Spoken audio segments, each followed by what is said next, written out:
What is happening, everybody? Welcome back to another Tour Life.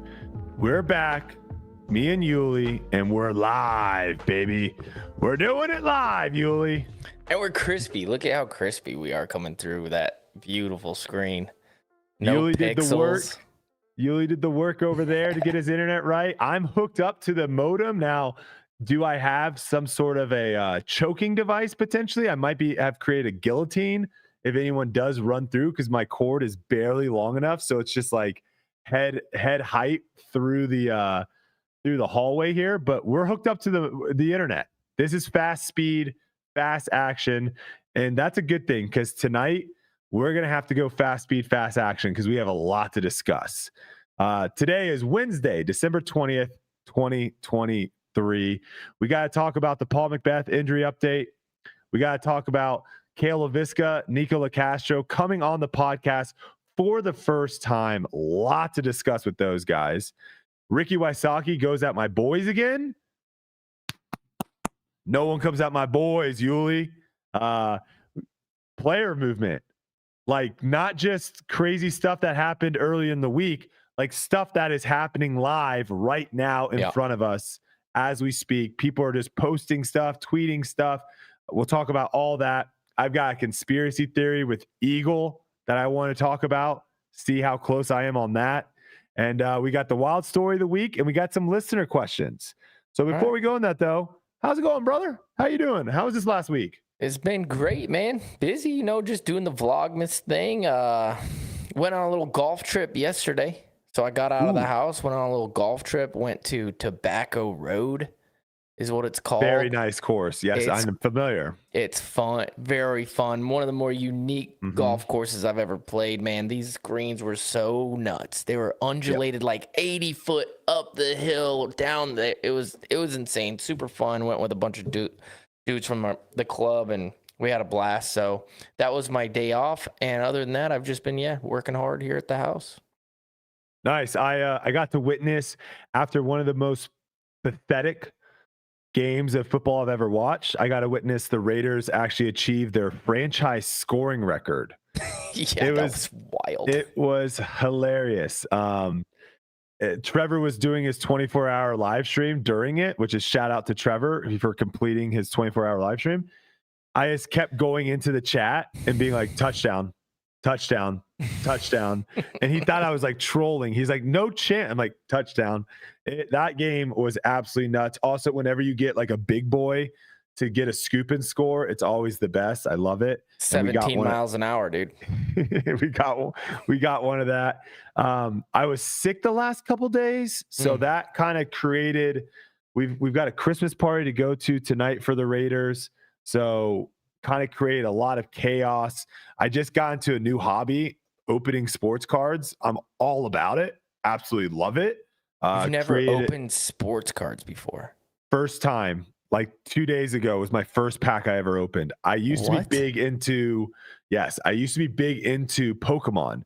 Me and my brother have every basic, jungle, and fossil Pokemon card. So we collected when we were kids. Like, we've got maybe 4 or 5 Charizards. We went ham when we were kids, but I never got into the sports cards. And now it's like, dude, this is so much fun. I think now too that I'm paying attention, being in that Survivor League for the NFL. Yeah, I know a lot more players now. So if you want to check that out, we're going to be posting stuff. The channel is called The Dark Horse Sports Cards. Me and my buddy Sage will be posting live streams, videos, all that stuff. We actually already have. I just pulled Uli. I just did a live stream. I just pulled a redemption card. So he hasn't even signed these yet, but it's going to be an autograph. You're a UFC guy. It's an autograph from Islam Makhachev. Oh, no way. The champ. Yes. Wow. Yes. What a card to pull, man. So those are going right now for $50, like just the redemption, not the actual card, just the thing to get the card. $50 right now on eBay. So very, very fun. What's that? What do you got there? This is a Corbin Carroll high school autograph. I just got that. Yes. Yeah. Now I'm gonna hear it in the comments. If you want to do it right, that's the right way of doing it. Is you go out, you find the card you want, and you buy it. Oh, that's not fun. We're not doing that. No, Yeah, we're that's opening not packs over here. We're opening packs. No. All right. Let's jump into it because, again, like I said, lots to discuss, and we've got Cale coming on at 5. The what? Oh, the ad read. Yeah, good call. Yeah. See, this is the first one, so it's gonna be a work process. We actually do have an ad, Uli, Okay. but we did a pre-recording, so this was not the smoothest transition from me. But we're gonna do a little ad read right now. Shout out, and we'll get back into it right now. We'll jump right back into the podcast, but before I do want to talk to you guys about today's sponsor. Is something interfering with your happiness or preventing you from achieving your goals? Regardless if you have a clinical mental health issue like depression or anxiety, or if you're just a human who lives in this world who is going through a hard time, therapy can give you the tools to approach your life in a very different way. And that's why I'm excited to tell you about today's sponsor, BetterHelp. BetterHelp's mission is to make therapy more affordable and more accessible. And this is an important mission because finding a therapist can be really hard, especially when you're limited to the options in your area. BetterHelp is a platform that makes finding a therapist easier because it's online, it's remote, and by filling out a few questions, BetterHelp can match you to a professional therapist in as little as a few days. It's easy to sign up and get matched up with a therapist. There's a link in the description down below. All you have to do is do betterhelp.com/foundation. And by clicking that link today, you can get 10% off your first month on BetterHelp. So you can connect with a therapist and see if it helps you. And because finding a therapist is a little like dating, if you don't really fit with a therapist, which is a common thing in therapy, you can easily switch to a new therapist at no additional cost without stressing about insurance, who's in your network, or anything like that. So if you're struggling, consider online therapy with BetterHelp. Click the link in the description or visit betterhelp.com/foundation. That is betterhelp.com/foundation. And again, thank you so much to our sponsor today, BetterHelp. So, Uli, we lucked out. We were planning on potentially filming this early, which I'm starting to think if we have good internet, you look crispy over there. I look crispy over here. I think we keep this show live. The energy is much better. I love it when the chat is going off. I like this show live. I also, when we get guests to come on and it's live, I'm a big fan of that. So if we can keep everything crispy, I think this will continue to be a live show. But we were planning on filming it in the morning. And I'm glad we didn't because we got, we had a full show of announcements within the last 4 hours. So we're going to try to rattle that off. We've got Cale coming on at the 5:30 mark. So 5:30, Cale will be coming on, followed by Nikko Locastro at 6. A lot to discuss with those guys. But before we jump into that, 2025 Worlds will be in Europe, Uli. Yeah. Crazy, right?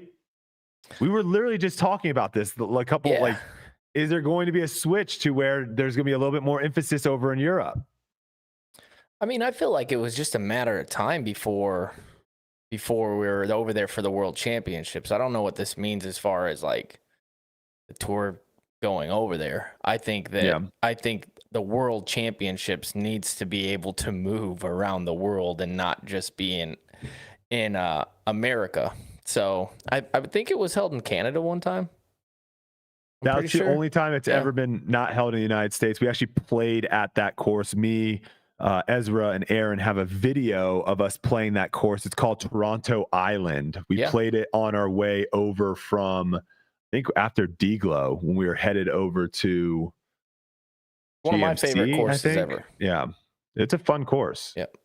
It's a very fun course. All right, so some information here. What does this mean? Yeah. So Nokia and Tempera, I think I said that right. Tempera, will be hosting Worlds in 2025. The proposed courses, which this is an interesting one, Uli. Proposed courses, how is that not already solidified? How do we have? We're 2 years away. We're not even 2 years away. We're like a year and a half away. How do we not have solidified courses? How are they proposed? That doesn't make sense to me. But the proposed courses are the Beast in Nokia, which is made famous from the European Open, and also the Tampere Disc Golf Center, which from the players I've talked to, that's one of their favorite courses they've ever played. Have you played out there? I have. Yeah, it's awesome. Yeah, it's a great course for sure. Without a doubt. I was thinking that the European Open would move to that course personally, but Worlds, it seems like they're wanting you to have two courses. And well, the 2024 European Open, this was also announced, will also be played on both those courses. oh, okay. So There you go. if you want a little preview to what the World Championships will look like, the 2024, this upcoming season, European Open will be played not just in Nokia, but also at Tempera.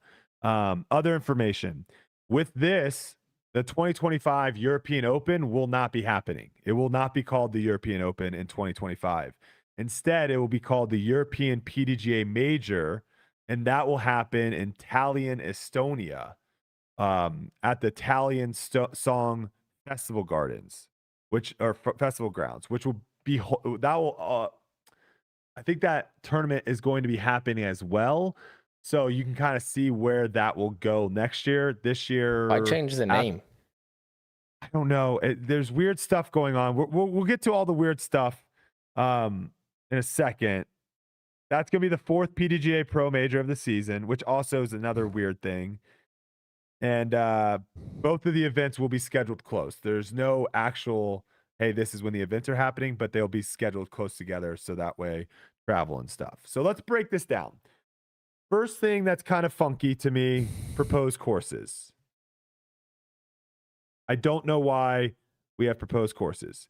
Second thing that's a little bit funky to me, I don't know how I feel about them, like you said, changing the name. I think if we want, and we've talked about this, I think if we want to have the World Championship be the World Championship, I think it does make sense to have it bounce around, and maybe it does play. I mean, do you see the World Championship ever happening at USDGC one year? Like USDGC doesn't exist at that tournament, at that course? See, that's what I don't like about the whole thing. That's what's happening here. I mean, the World Championships bounces around. Yep. The European Open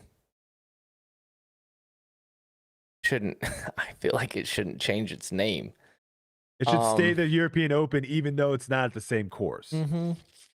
I don't mind that. I think the European Open would be really, if the World Championship ends up happening in the United States, Canada, Australia, Europe, Asia, and then it bounces around, right? Mm-hmm. The European Open should be the European Open, and it should happen in Europe every year. And there you have nothing too weird about that. Yeah. I don't know. USDGC, like, it's always been at Winthrop, so it gets that feeling of like the Masters, of it's like it's established, that's where it is. But eventually, we're probably going to outgrow that course. Yeah, I think we say that every year when we just keep going back there. So I don't know when that would actually happen. But me neither. But I agree with the progression of the sport, it would seem you would think it would go private eventually, to a private course, and then probably stay there forever. The other thing that's weird. Yeah, I agree. The other thing that's weird with this too is I just sometimes feel the PDGA tries to get their fingers and stuff in everything. Like, why is it called PDGA Pro Major? Why are we not just calling these majors? Why are we calling them pro majors? Let's just make majors a thing. Like, that's just what you should call it. Majors. There's 4 majors. These are the 4 majors. Not PDGA majors, not PDGA Pro majors. There's 4 majors. Yeah. It's just the terminology. A lot of times this stuff just makes it so complicated for no reason at all. And if the only reason is like, oh, well, the PDGA wants to have their name attached to it. No, get out of here.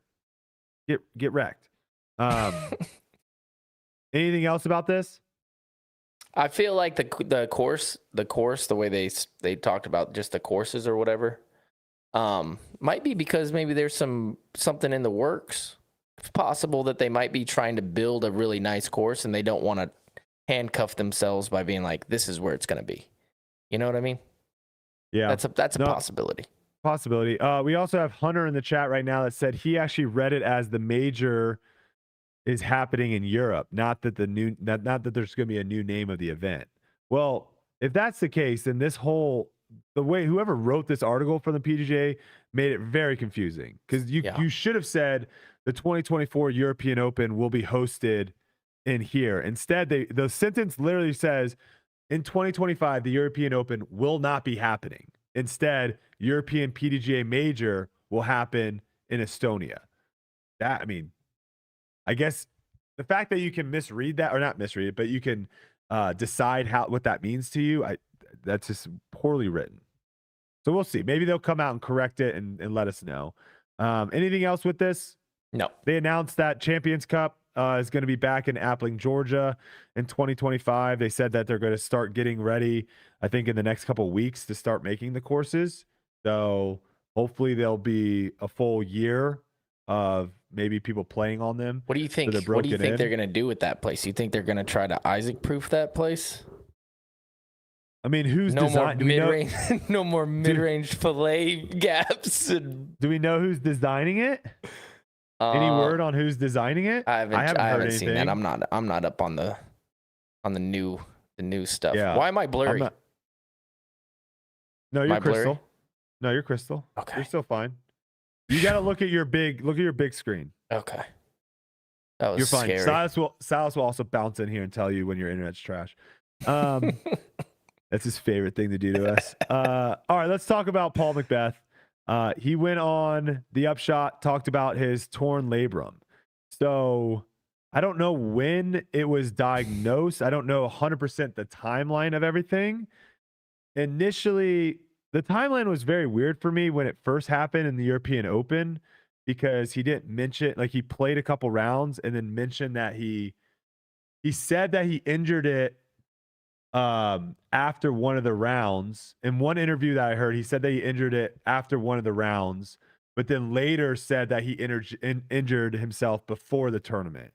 So I'm not really entirely sure what's going on with the timeline of his injury, but from the gist of what he said, he went to a doctor. They didn't see anything, no problems. So then they said, just do physical therapy. Physical therapy wasn't working. So then he went to another doctor.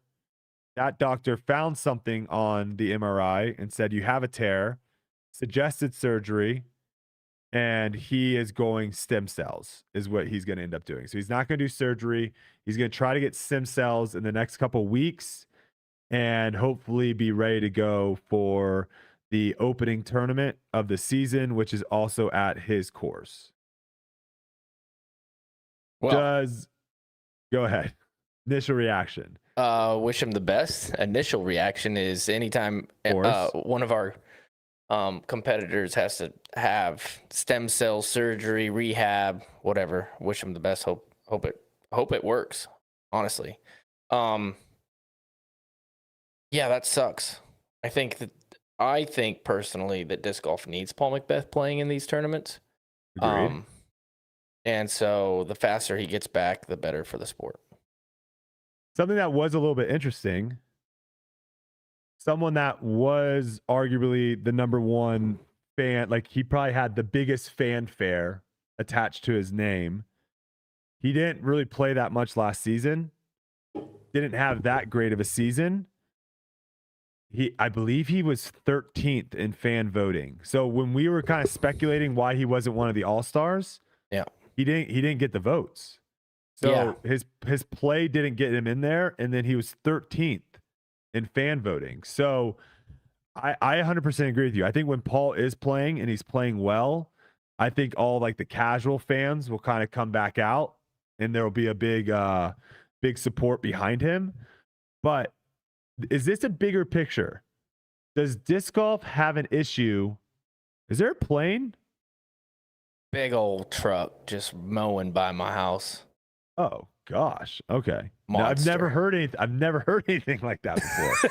I thought there was like I was worried something was happening. I was like, is there a plane flying about to fly into someone's thing? Special agent. Yeah. Does disc golf have a problem with injuries? Like pros handling injuries properly? Does disc golf have an issue? Yeah, for sure. I mean, I can say that because I've handled my injury like an absolute dummy. I've handled injuries in my career like a total idiot. I know that for facts. Now, part of it was earlier in my career, I didn't have insurance. I couldn't afford it. So I went through a bunch of injuries where I just kind of self-diagnosed and went through it and probably really, really hurt myself. And then later on, Listen, some of these injuries that we get aren't like, they're not like normal, man. They're not like normal ones that you just go to like a super good doctor and they know what's going on. For example, like when I tore my ACL, I went to a doctor. After I healed it up, I was running, and then all of a sudden it started hurting again. Went to a doctor. And he straight up told me, he said, no, sometimes ACL, like those surgeries, they just don't work, and you're going to be hobbling for the rest of your life. Like sometimes that's what happens. And I'm like, what?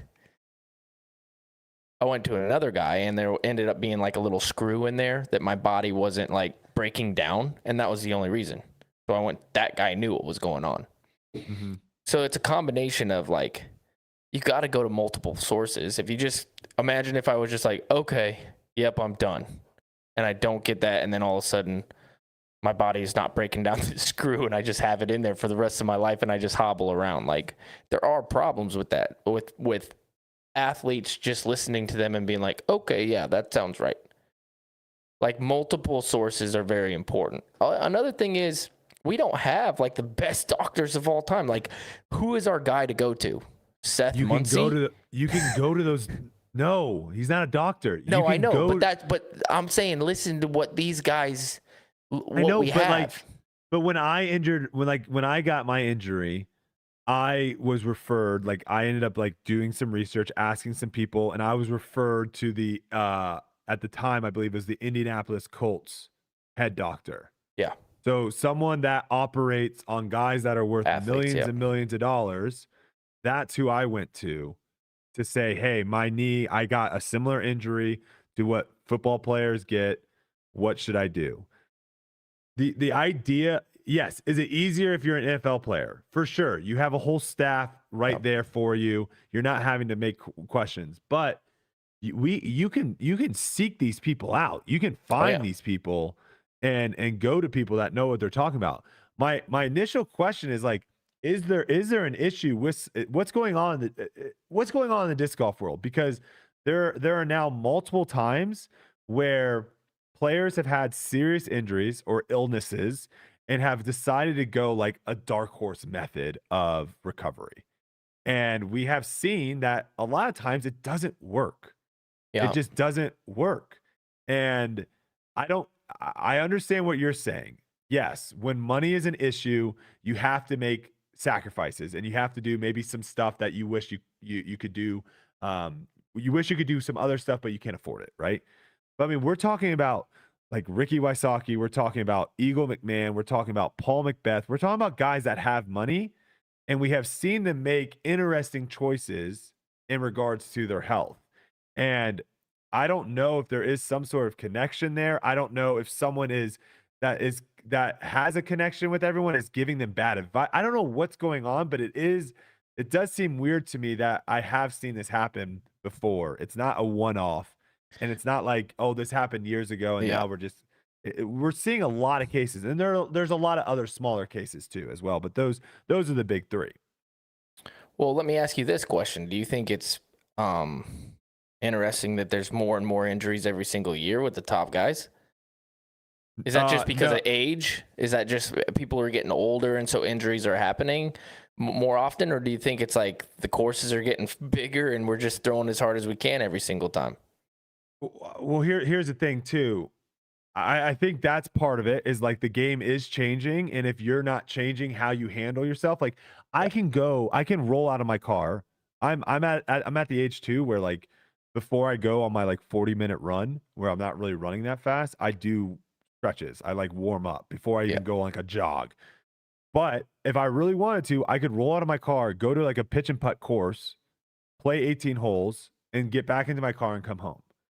If I did that on a Pro Tour course, I don't know if I would be able to really throw tomorrow, the next day, right? If I don't warm up properly, if I don't cool down properly. There's a reason why athletes do that. In every division, every level. There's a warm-up process. There's a cool-down process. People are going to ice baths.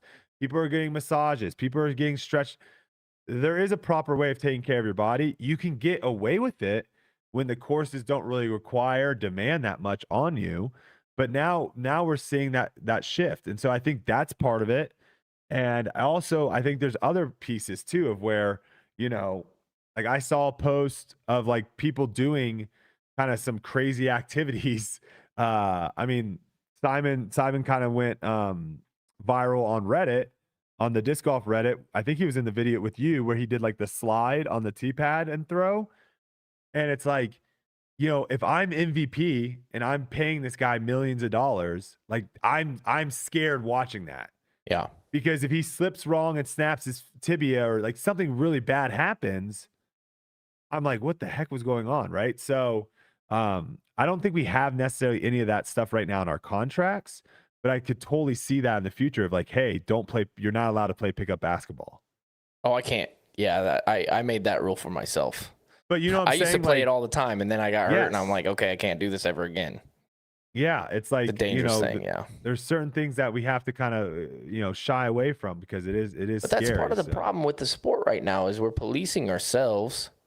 First of all, we don't have personal trainers that are with us all the time, personal chefs, and that's what like a lot of those guys, the best athletes ever in that position in other sports, they have all those things. They really do. No, it's definitely tough. It's definitely tough. It's just yeah, it's always interesting whenever I hear someone say like a doctor told them to do something and they decide not to do it.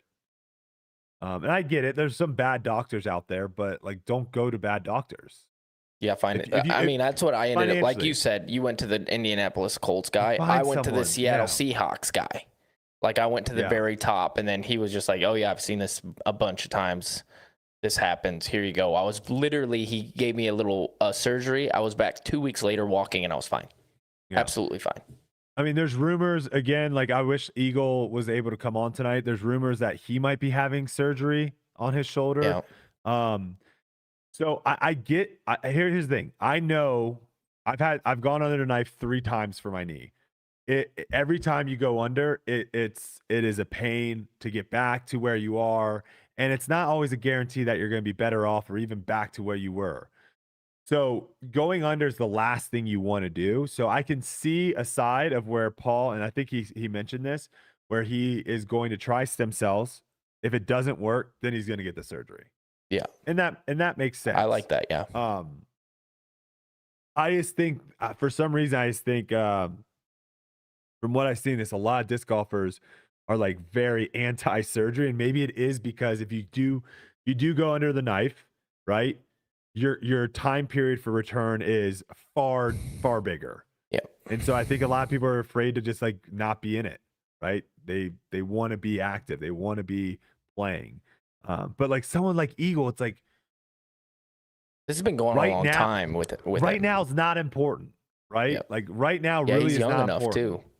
Exactly. You can sit out for a full year and then come back and dominate, and you've got plenty of time. Me and you, we have to kind of make that decision, right? Like us doing a season ending surgery, we got to like say like, is that smart right now in the where we are in our career? Yeah, because I got 5 years left. You know what I mean? Like that's 1 year gone. That's not. I don't have 10 years left.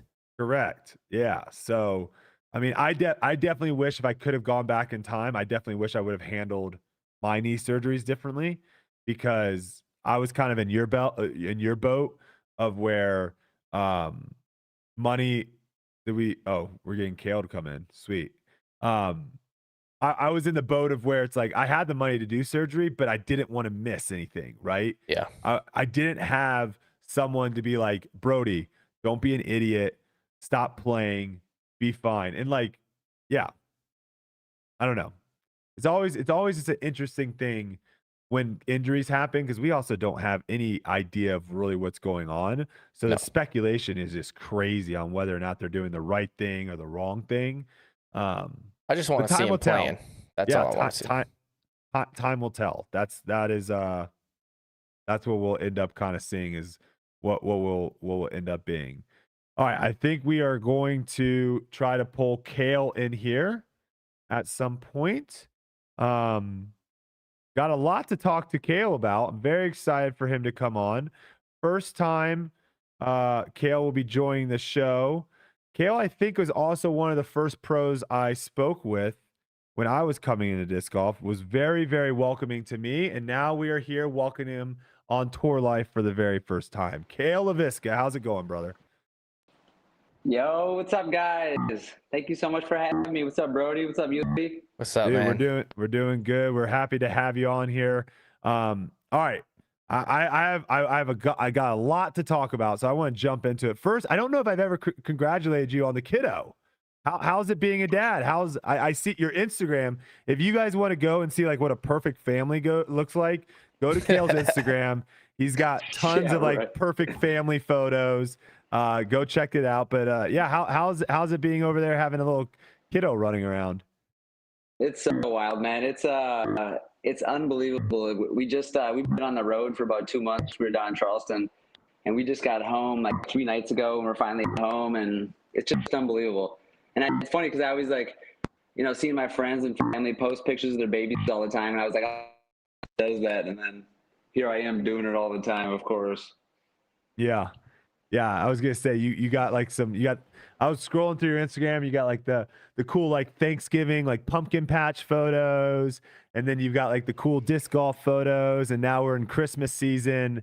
You're doing it right, man. That's really, really exciting over there. All right, the first thing I want to talk about here. And Silas, how's the audio going? There was a little kind of weirdness. Okay, Silas is working on it. Okay. First question. And you kind of brought this up. So I'm very interested in what you said. How does it feel to be on the all-time money list record with these names? I'm going to list off some of these names that you accompany here. Paul McBeth, Ricky Wysocki, Barry Schultz, Dave Feldberg, Ken Climo, Nikko Locastro, Calvin Heimberg, Paul Uleberry, yourself, and Matt Oram. That's the top 10 all-time PDGA earnings list. That is quite a list. Holy smokes. That's quite the list, Uli. Man, that's a lot of years. It's a lot of tournaments, yeah, man. Dude. I know. When I see all those names besides Calvin, that's a lot of people that have been doing it for a long time, some of the greats. So that's quite the honor. And it speaks to how long Uli and I have been doing it, how long we've been grinding, how long we've been enjoying this game. That's wild. That's a lot of tournaments. That's over 400 tournaments for me. So that's pretty wild. How long do you think it's gonna be before we're like in 40th place on there? I feel like that's a few years away, honestly. Like with how much money these people are making every single year, it took me 10, 15 years to accumulate over $100,000 probably, and they're doing it in seasons. You know what I mean? So. Yeah, the highest cash earners each season now is well over $100,000, and you figure what's it going to be like in 5 years? I mean, people are probably going to be hitting $500,000 for a season potentially. I mean, you never know what's going to happen. So, obviously, you and I, we want to continue to do this for a long time, and hopefully, we're getting some of these big checks as well. But yeah, it's going to be tough to stay in that top 10 for too much longer with how well these kids are playing and how much money's in the purses. They better start making an inflation one. That's what I'm saying. Yeah, that's true. Yeah, because some of the tournaments you guys played, like if you didn't get first, second, or third, like you didn't make anything. No, yeah, nothing. Where some of these tournaments moving forward, like 20th place, you might be making like 4 digits. Yeah, for sure. Like, so guess how much money I made for the only national tour, so Elite Series that I ever won. Guess how much money that was? What First year place. was it? Probably like 2011. Oh yeah, probably 2,500. Yeah, I was gonna say like maybe 3,000. $1,600. Yeah, I mean that's like a normal A tier now, right? Yeah, you can find that could be a B A tier. I mean, I've won C tiers for that much for sure. It's crazy. It's crazy. But yeah, that's a sick list to be on, for sure. All right, a lot of people want to know what is your current involvement right now with Prodigy? Are you? Go ahead. Yeah, sorry.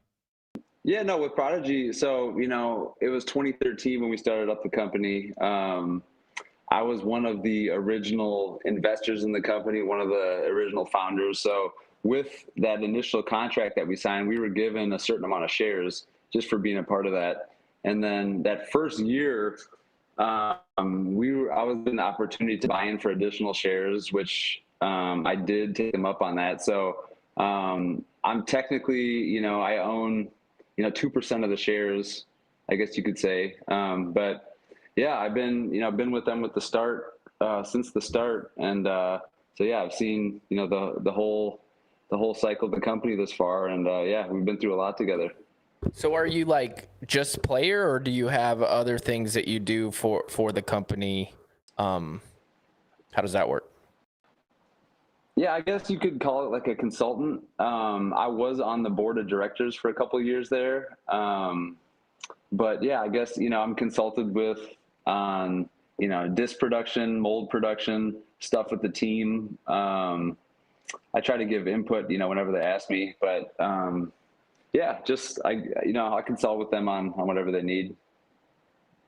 So something I, have kind of seen as like people saying what Prodigy is like you get guys signed with Prodigy, they get really freaking good, and then they go somewhere else, right? That's kind of been a trend for like a couple years. You currently have two of the youngest, best players in disc golf right now, right? You've got Isaac Robinson, Gannon Burr.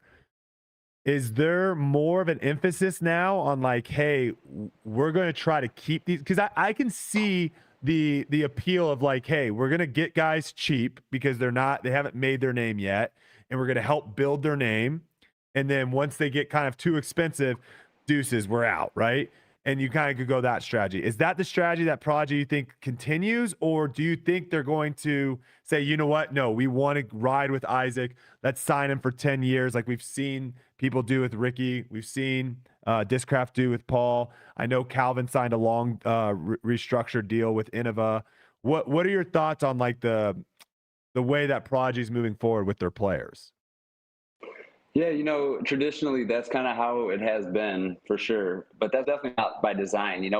All of these great players that we've had over the years, in a perfect world, we'd be keeping them and we'd, develop longer relationships with a lot of these guys. But the reality is it's like, we're such a relatively young company. I know a lot of people think of us for being along for so long, but, compared to companies like Innova and Discraft who've been in the game for 30, 40 years and, have much larger budgets than we do. We're kind of a small company compared to that. So, the fact that our team has performed as well as we have, I think it says a lot about what we've done so far. But yeah, it's tough to keep some of these players that are demanding so much money, and rightfully so, when, we have a little bit smaller budget to work with. Yeah, no, it makes sense. I mean, Innova kind of showed what they like when they kind of let a lot of people go a few years ago. Everyone thought they were crazy, right? And they just were like, yo, Calvin's our guy. We're going to put all of our resources and funds into Calvin. We're going to still have other players signed, but we're not going to try to amass this team of where we're spending all this. And a lot of people thought that was a dumb idea. I think it's working. So I think there are different ways to make it happen. And I think if you find someone that is your guy and you want to ride with that guy, it makes a lot of sense. It does make a lot of sense. So will be interesting to see. To go with what you said, to go with what you said, obviously, we like players like Isaac and Gannon, who are just, some of the youngest, brightest players in the game. We love, to keep those guys forever, but unfortunately, the reality is I don't know for sure if that's going to be able to happen. I hope we can. But yeah, those guys have done so much for us and meant so much for Prodigy. So it'd be great to keep them, but we'll see what the future holds. Yeah, and I'm sure Gannon we'll get some information with him at some point in the next few weeks upcoming. Let's talk about your cash streak a little bit. Let's talk about this cash streak that you had. 14 years. 4,850 days, 370 tournaments. It started back in November 16th, 2008. It went all the way to February 26, 2022, where you lost it by one shot on the last few holes at LVC. Do you remember those last few holes? Do you remember those last few holes? Oh my gosh. Are you kidding me? I still think about those last few holes. And Brodie, a lot of respect. I respect what you do. You're always doing your research. I appreciate that. I remember those last three holes like it was yesterday, honestly. And to the last hole specifically, it was at Vegas, and I was in the cash line. I remember this. I looked at the scores. I was like, oh, I'm in the cash. 1 stroke in. All I got to do is par this hole. And I can't remember the name of the course, but it's the one that finishes right there by where you turn in all the carts in, where you had to cross clubhouse, the road. Yeah. Exactly. They turned into that par 3 though. Exactly. But this was back when it was the par 4, and it was when they had the basket across the road. Yeah. Okay. So I remember I'm like, just get this in bounds, lay up, take your par, and you're in the cash. And I hung my disc out a little bit wide, clipped the pine tree that was up there in bounds, slow rolled about 80 feet backwards out of bounds onto the path. And I'm just like, well, that's it. And I was like, well, maybe there's a chance I could get my driver up to the basket. I remember I threw this full flex driver shot, and it was one of the best shots I threw all tournament. Put it to about 20 feet, get up there, and doink the putt to miss the cash by 1 stroke. So, but honestly, it was such a blessing because I'm sitting there on that last hole in like 40th place, thinking about taking a par on the hole. Like that's not the kind of golf I want to be playing at all. So like missing the cash, after all that time, all those years, 300 plus tournaments, it almost like kind of freed me up to play a more fun style of golf. And it was honestly kind of a relief, to be honest with you. Was there ever any other tournaments like that to where you're coming down the stretch and you're like right on the cash line and you kind of knew it and you obviously got the job done there, but were there any close calls that you can recall?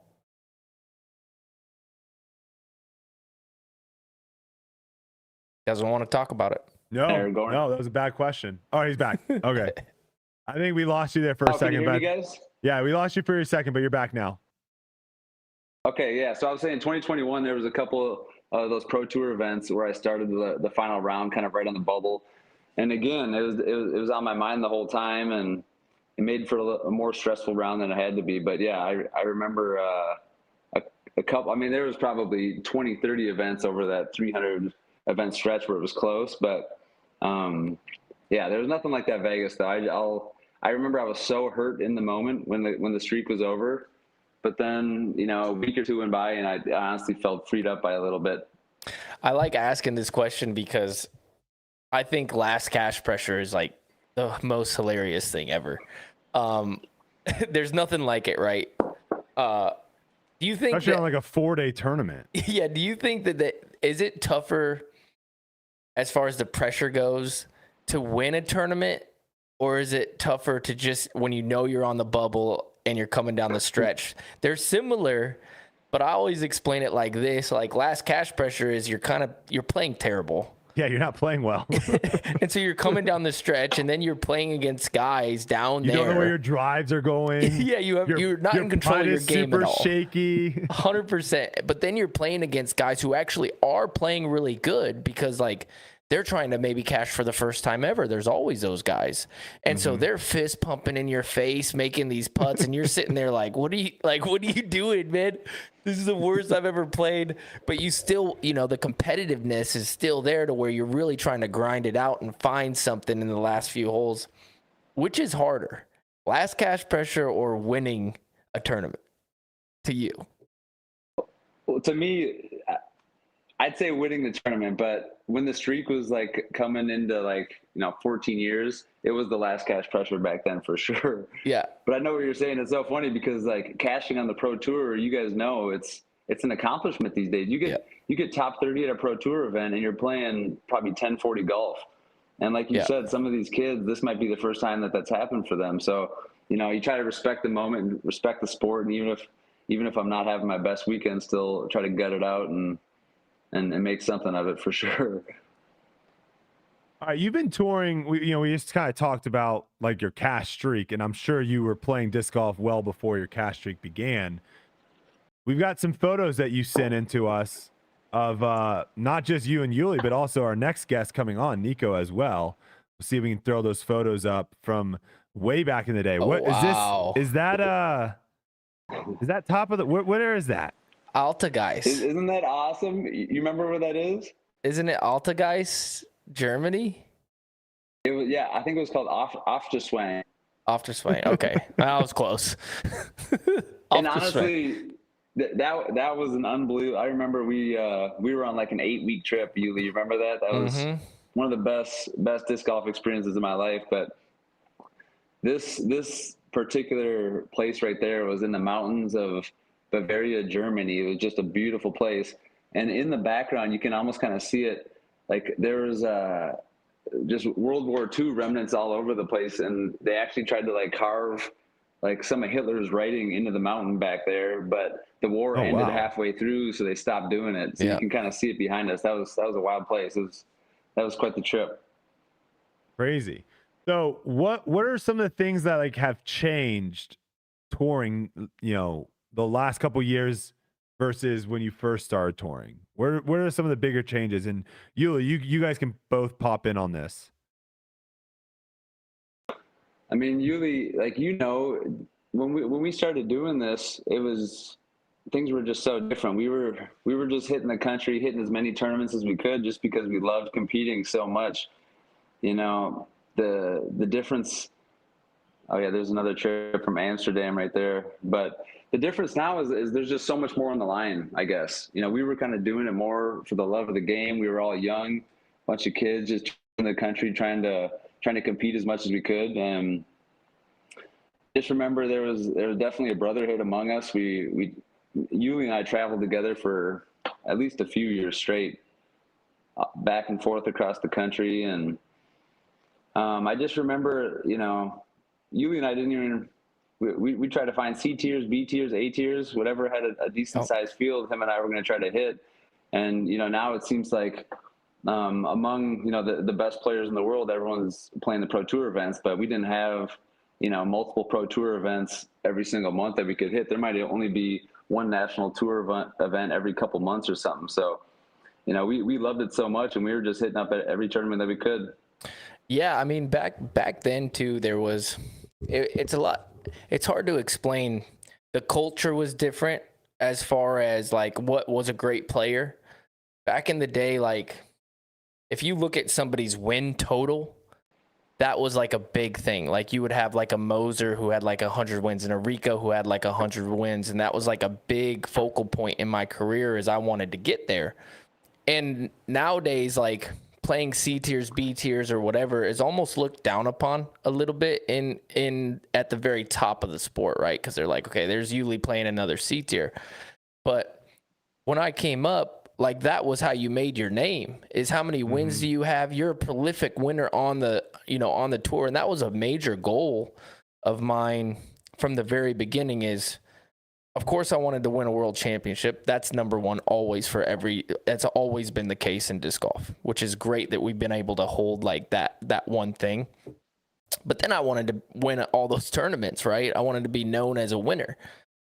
And then the last one was like, eventually I want to make the Hall of Fame. Like, those were my 3 goals my whole career. And those were key focal points of doing those things back in the day.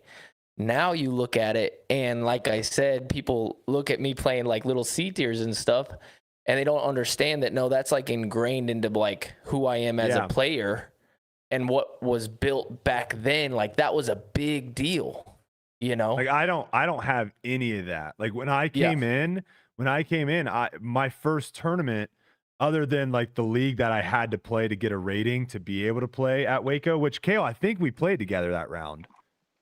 Yeah, your first big coming out party. Yeah, sure. No idea what I was doing out there, but that was my first tournament. So I didn't jump into the, like you guys were saying, grinding at C and B and A tiers. And I even will sometimes have people be like, "You haven't even won an A tier yet," and I want to be like, I don't even know if I've played that many A tiers. I think I've only played a couple A tiers. Like, it's not like I'm, and to me, like, I don't have any care.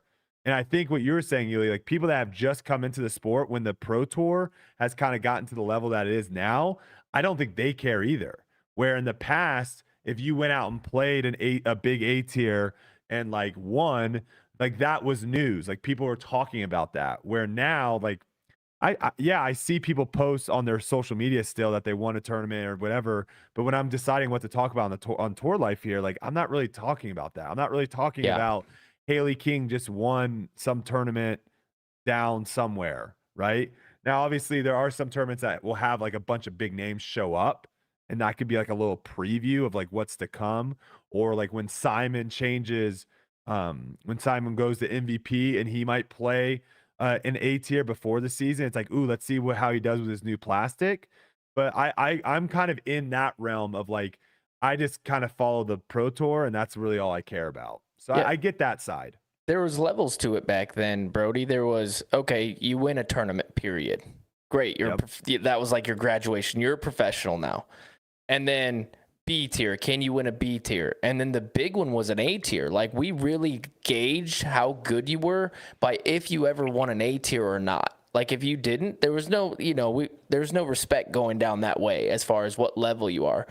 And National Tour and A tiers back in the day kind of went hand in hand. Of course, there's a little level up as far as National Tour. I remember like that was like a big deal when I won. I'm like, okay, I finally won a National Tour. But even winning A tiers back then was super difficult. You know what I mean? Because you had regional players that held that down. And so, like, the traveling disc golf, you can ask Cale, if you traveled to somewhere, imagine playing like a Moser up in Delaware at an A tier back in the day. You probably weren't going to win. But Cale, yeah, tell us your experiences, because I mean that's one of the things that I really recall as being also like super important. What's something that you really miss that like used to happen on tour, and now that the tour is a little more professional, younger players are coming in, like what's something that isn't happening anymore that you kind of miss from the old days? Miss taking top 4 every weekend. Honestly, Brodie, we're laughing, but that's probably the one thing I miss too is when I think about like 2008, 2009, I hate to say it, but I could kind of like play my C+, B- game, maybe still get top 5 in an A tier or something. And now it's like, if I do that, I'm missing cash on the Pro Tour for sure. But, the way that the game is advancing, it's a beautiful thing. I don't want to see anything revert back to the way it was. But I think, how Uli said it's ingrained in him to play these smaller events. Like, I just love competing. If I can't make it out on the Pro Tour for whatever reason, from the family or for businesses or whatever, I'll look up C tiers and B tiers around me, and I think I just enjoy playing tournaments. And I think if more of these young players did that and learned, played well and learned how to win, I think it could help people for sure. If they, because coming down the stretch, there's not a lot of pressure like having to hit a putt for the win. And on the Pro Tour, for a lot of these players, it's not a realistic thing unless you play, out of your mind one weekend. So I think it's good to kind of sharpen your skills in some of these smaller tournaments. No, for sure. Yeah. I mean, I think I was able to kind of bypass this a little bit with my experience in other sports coming into disc golf. But yeah, if you're just kind of like just getting into disc golf or whatever, I agree. Like, get your toe wet in some of these smaller tournaments and slowly build your way. That's what me and Uli have always said too on here. If you're trying to get known, if you're trying to get sponsored, if you're trying to get on the tour, like, win the local tournaments, like beat the people in your local area, and then kind of make the jump. And this is more for like the young guys, right? One more thing I just was kind of thinking about as you were saying that was when you asked about what we could go back to, what I kind of missed. When Uli and I started playing, if you were a sponsored player, like if you were sponsored by Innova or Discraft, it was like the biggest deal in the world. You're like probably the best player in your region. And that's one thing that I kind of missed. It seems like, there's so many more companies and so many players getting sponsored at every level. MA1 players, MA2 players getting sponsored and stuff. I just remember the days when it was like, oh, you're sponsored by Innova? You're like literally probably the best player in your state to make that happen. So, yeah. It'd be interesting to see like that's something that I could see going back to it, right? Like I think we see some teams kind of cutting back on like the street team and all this of where they're sponsoring. I mean, we saw Lone Star this year sponsor 500 people and a dog, right? So I think it could be going back to where, hey, let's just focus. Let's put most of our money, our resources and stuff on the pros. And then maybe we do have like an ambassador program as well, but you wouldn't really consider yourself like sponsored, right? You're not showing up to your local course saying like, I'm sponsored by Discraft, and Uli shows up being like, I'm sponsored by Discraft. Like, those two things are very different, right? Is that what you're kind of saying? Yeah, 100%. Because I remember like it was like probably 2005. I won the Minnesota State Championships, and Discraft called me up and asked me for sponsorship. and I thought I had made it. I was like one of only 2 people in my state to be sponsored at that time. And now, there's probably 25, 30 sponsored players in Minnesota alone, maybe even more than that. So, yeah, that's funny because my first World Championships in the open division, I'll never forget this. I was playing against somebody, I can't remember his name, but he showed up and he was in Innova gear for one of my rounds. Like, back in the day, they had like these black jerseys. They had not jerseys, but black collared shirts. They had blue ones and they had red ones. And if you had one of those, like, that was intimidating. And I remember thinking that, like, oh, this guy's sponsored for sure by Innova. He's going to destroy me. And he did. But it was like, once I saw those colors on him, I was like, oh my gosh, like, I'm on a card with somebody really good. It really meant something. I remember that. Maybe they can start like putting stars or something, kind of like what those college football teams do. Like the Ohio State puts like all the Buckeyes all over your helmets to let you know like who's playing well. Like you just show up with your like Prodigy bag and there's like 5,000 stars and you're like, holy cow, this guy's sponsored and good. Oh, like this guy's got his stripes. Yeah, this guy's got his stripes, exactly. All right, let's switch gears a little bit. So we've kind of been talking a little bit more, or we've been talking all about your playing style, but something that I think you've been one of the first to kind of do and kind of lead the path now. We've seen Paul McBeth do it. We now have seen Nikko, who's joining us. He'll be talking about it. Going out and actually creating, buying, building, and now running a disc golf course, a disc golf tournament. Like, talk to me a little bit about how that even came about. Like, how did that start? Like, how did you go and say, like, I want to own a disc golf course? I think it probably started a long time ago. I think it probably is a lot of disc golfers' dream when you get into it full-fledged like we did to someday have, my own disc golf property. That was just a dream from the start. And never really thought it was too much of a reality, but back in, it must have been about 2012, 2013, I started really getting into the course design aspect of it. And I was getting hired to do a lot of courses around Minnesota. And once I started, getting 10, 15 courses under my belt, I really was like, someday I got to have my own property. We opened up a disc golf shop in 2013. It was called the Airborne Disc Golf Emporium. And we had this cool shop open for a couple of years, me and my partner. And we shut it down because we kind of went all online and, for whatever reason, we shut down the shop. And I said I wasn't going to open up another pro shop unless it was on my own course. So about 6-7 years went by before we got the preserve. And, it was just a dream that I always wanted to have my own property where all my friends and family could come play. And when it happened in 2020, and then all of a sudden the pro tour's coming, and it kind of blew up so fast and started snowballing so fast that, we didn't even understand how big it was going to get at the time. But, seeing how fast and how big it's gotten. And then this past year, we had the opportunity to get another disc golf property. It's an old course that used to be called Vision Quest in Minnesota.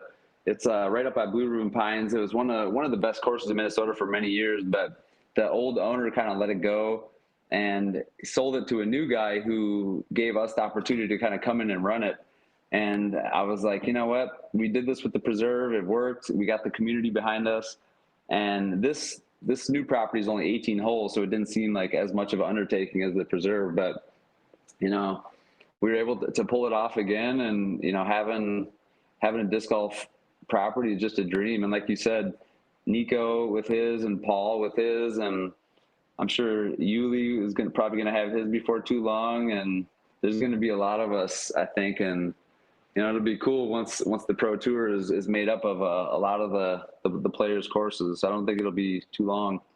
It'll be cool to see too, like who ends up shifting into more of that designer role too, because we don't have right now, like we don't really have long-lasting design. There are a few, right? Like JohnE, I believe, right? That's a name that is familiar to me.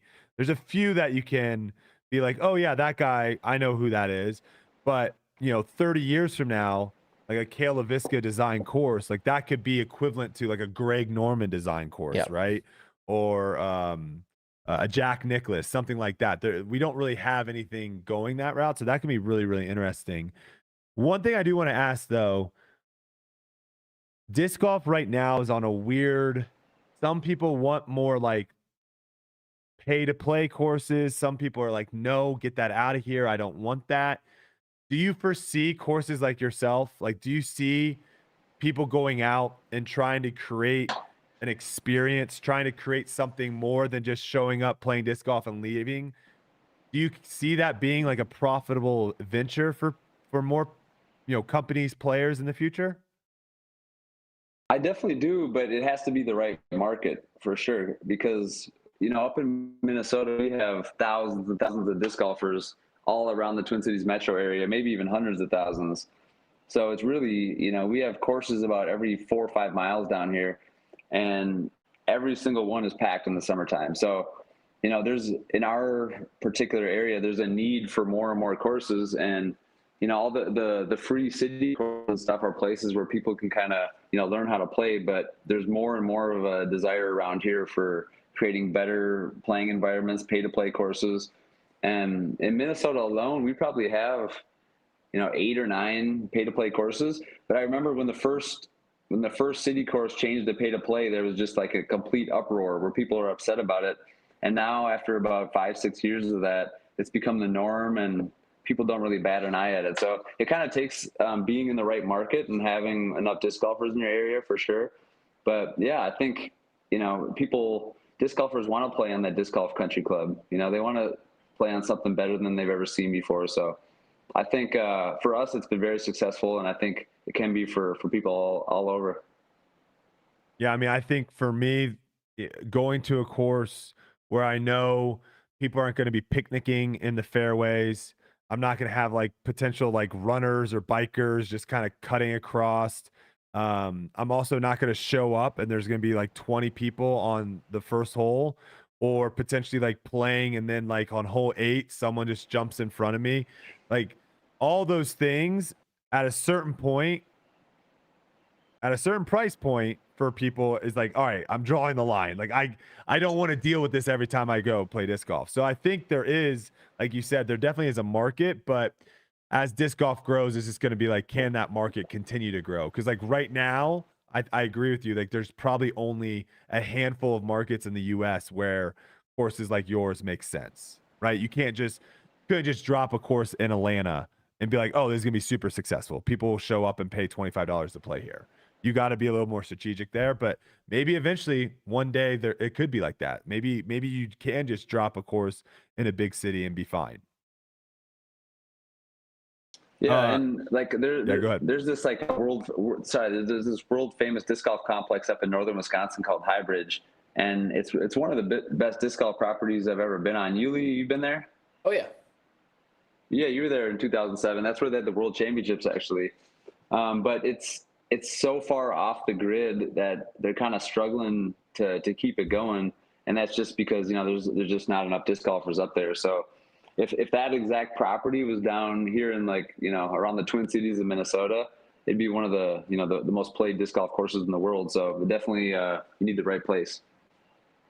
How important do you think too like the land is, right? Because with the funds that disc golf currently has, it doesn't seem like it would be that profitable to put a whole bunch of money into a disc golf course and change it a whole lot, move ground, add a whole bunch, right? So like how important is that to like make sure, because what you were saying, there's tons of golf courses I've gone to that are in the middle of nowhere. They are so hard to get to, but they are very unique. There's something about them that makes them very unique to where when you show up there, you're like, this is special. And I think like if you just put a disc golf course in the woods somewhere, that doesn't necessarily going to make anyone be attracted to drive an hour and a half to go play that course. So what are some like course design things that you have seen that, attracts people to preserve? Well, the preserve was a golf course. This golf course was built back in the 70s, and I don't know the exact number, but I want to say it cost them like $2 million back in the late 70s to build this place, which is a ton more money now. And what the preserve was when we got it in 2020, it would have taken us probably 5 years to do all that. You know, we were like gifted with this place that already had land walls and creeks and bridges and, you know, all these features that had, you know, that so much money, frankly, was put into it, that we were lucky enough to kind of get it after all that was done.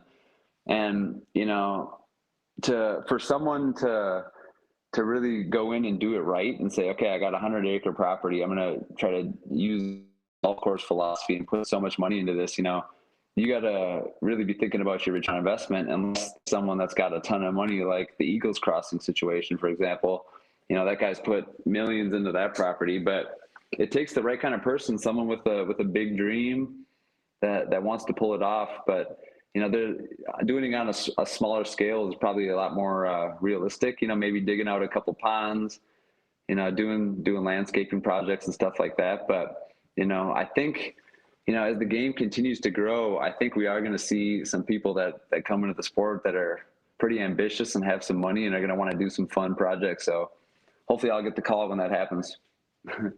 Yeah. Like I love going and playing the Portland Open on those courses because of just how well manicured that place is. However, you definitely know you're not meant to be there, right? Like it's a golf course and we're playing disc golf there. And every time I've come back to the preserve every year, it gets farther and farther away of, oh, this is a disc golf course on a golf course. It gets closer and closer to like, no, this is just a disc golf course. The way that you guys have done the grass length too, I've been saying that is so important to just visually see like, oh, this is where you want to land. This is not where you want to land. And I love the changes that you have been making over there. I think it's awesome. I know everyone that goes out there to watch it loves it. It's definitely one of the players' favorite courses. So I always look forward to seeing, because, you know, some courses you go and you're like, oh, are they going to elevate? Are they going to elevate hole 7's basket? Is that what's going to be different this year? But I know with you guys out there, there's always something that you guys are doing to advance the course. And I love that the most about your guys' property. All right. I appreciate that. And I hope you like the couple tweaks that we got for this coming year too. We got about 3 holes in mind that we're going to be tweaking a little bit and making better. So I appreciate you saying that. You putting hazard down the right side of hole 1? You know, that's definitely one of the things we're considering. Let the players sweat a little bit on that hole. I know. I think you're right. This is one of the things where Cale and I have the opposite thought process. He wants you to be able to throw it wherever you want. I want OB everywhere. I know, and I know, like it's kind of half and half and split on the philosophy there. But you know, if there wasn't already so many courses on tour that had OB everywhere, I'd be more likely to do stuff like that. But I just feel like there's a place to have kind of both different styles, but I do have some tweaks. I've been listening to what the players want on a couple of the holes, and hole 1 is definitely one of the ones that I think we might do that. Nice. All right. Last thing here before we let you go. This was actually sent in by a fan. I did ask some fans for some questions for you. This person said, I'd like to know the actual story of the Climo trying to call Cale for an extra throw after his huge putt at the Majestic to tie on 18 in 2007. So we've got the clip. Size, if you can roll the clip. This was like one of the first disc golf videos I saw. And this was electric when I saw. I just randomly stumbled upon. I didn't even know this was you. I had no idea. I think someone had to tell me this was you or something. This was electric. Let's go. So I didn't know. Is there a Climo story here that I don't know about? Does he try to call you on something afterwards, or what? Yeah, tell the story if you will. Well, yeah. If you let that clip roll a little bit, you'll see at the end, after I'm done running around like an idiot for about 20 seconds here, just watch this when I kind of spike my putter down at the end here.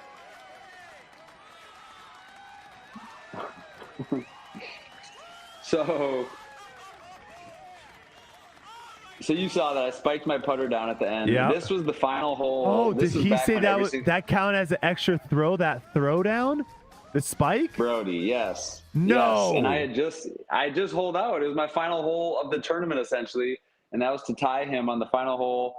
And it's honestly, you know, because that was a pretty hype moment. You have to admit, like, especially for 2007 disc golf. Like, I haven't seen a lot of eruptions like that, even on, in 2023. But it was, I think just like the rush of emotion with all that was my Minnesota crowd behind me. My friends and family are there, and I don't know what got into me, but I'm running around. I pretty much blacked out as I'm running around celebrating and stuff, and I just spiked my putter down, didn't think anything of it, and I remember everyone kind of tapped out on the final hole, and the TD kind of brings us together. It was Timmy Gill at the time, and he says, and Kenny's pretty much trying to get me stroked for an extra practice throw for spiking my putter there.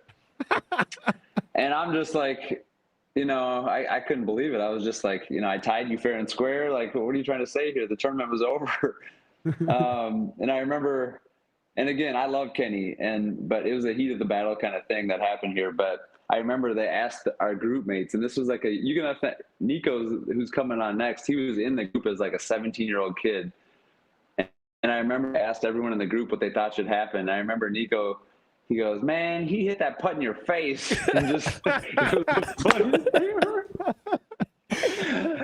And I remember I was like, "All right, Nico, you're my boy from then on." But wait, was he right? Was it right ruling to say like is that technically count? No, he was not right. Okay, so once you hole out, it doesn't matter what you do.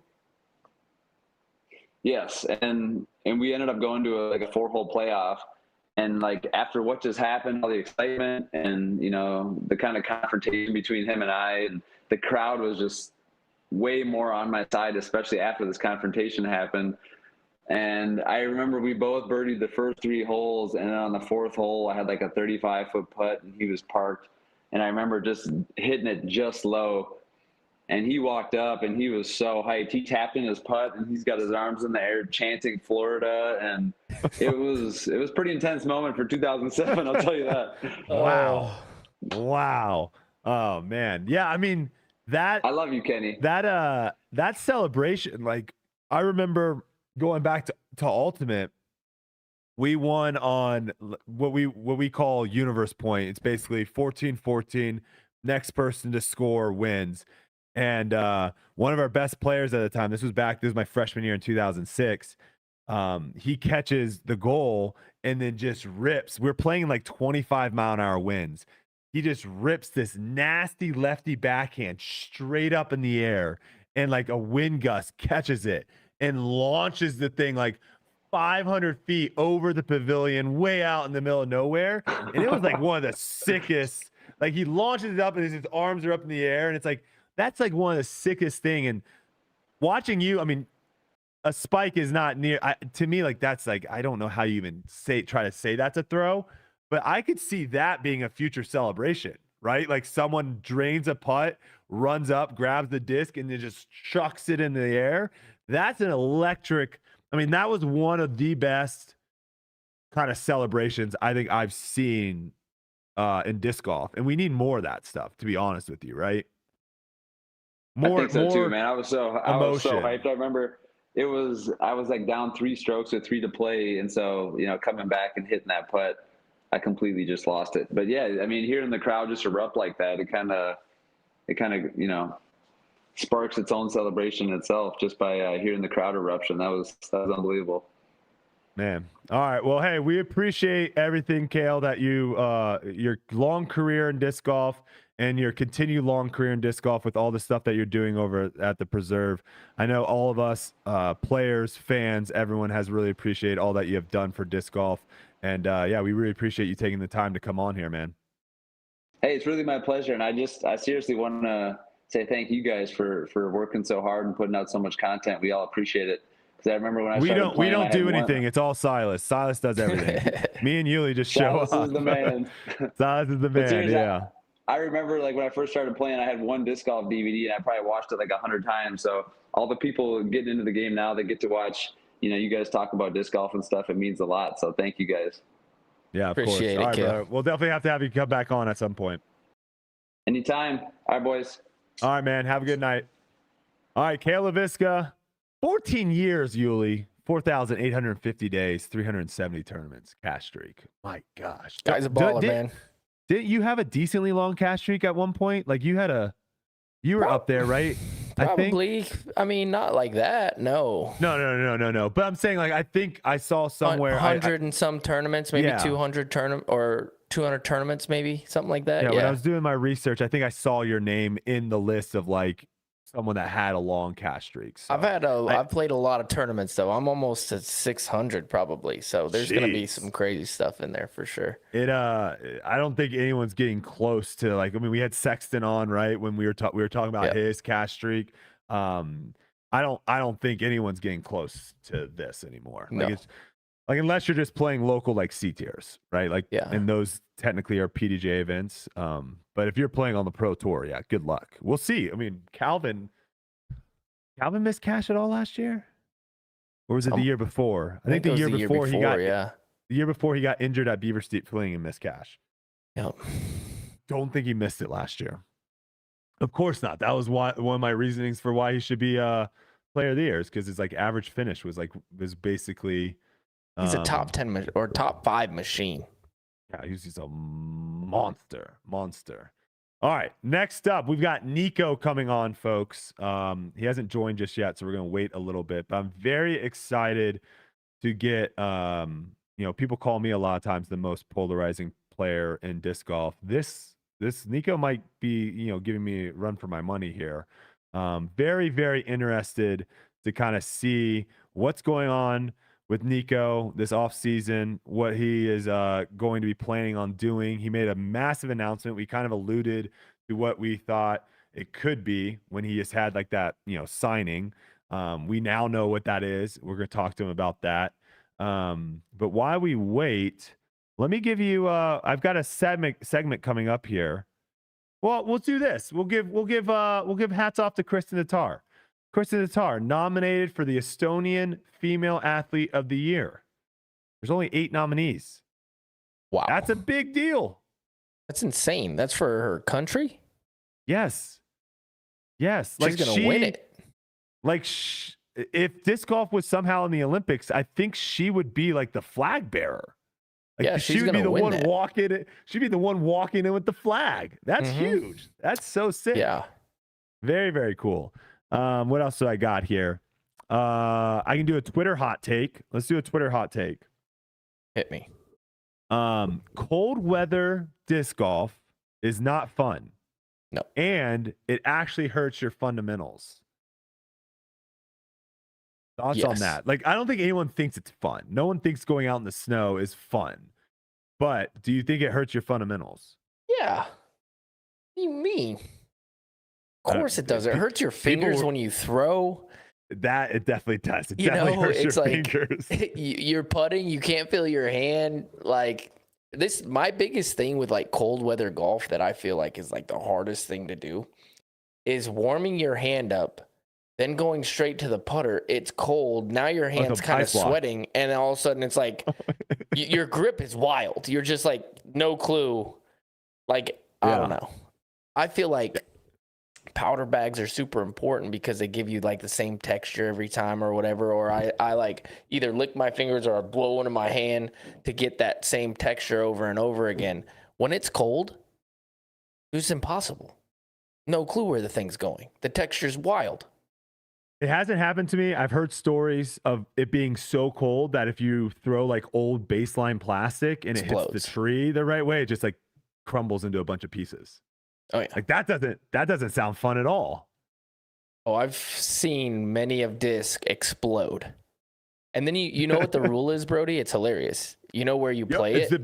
I think it's any piece. Is it the biggest piece or it's any the piece? Biggest piece. That's where you have to go. Okay. Yes. That sounds like a perfectly PDGA rule to me. All right, we got him here. Let's bring him in. Nikko Locastro, ladies and gentlemen. Finally made it on Tour Life.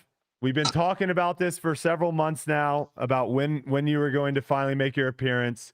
It is now and I'm very happy because there's a lot to discuss, Nikko. A lot is going on.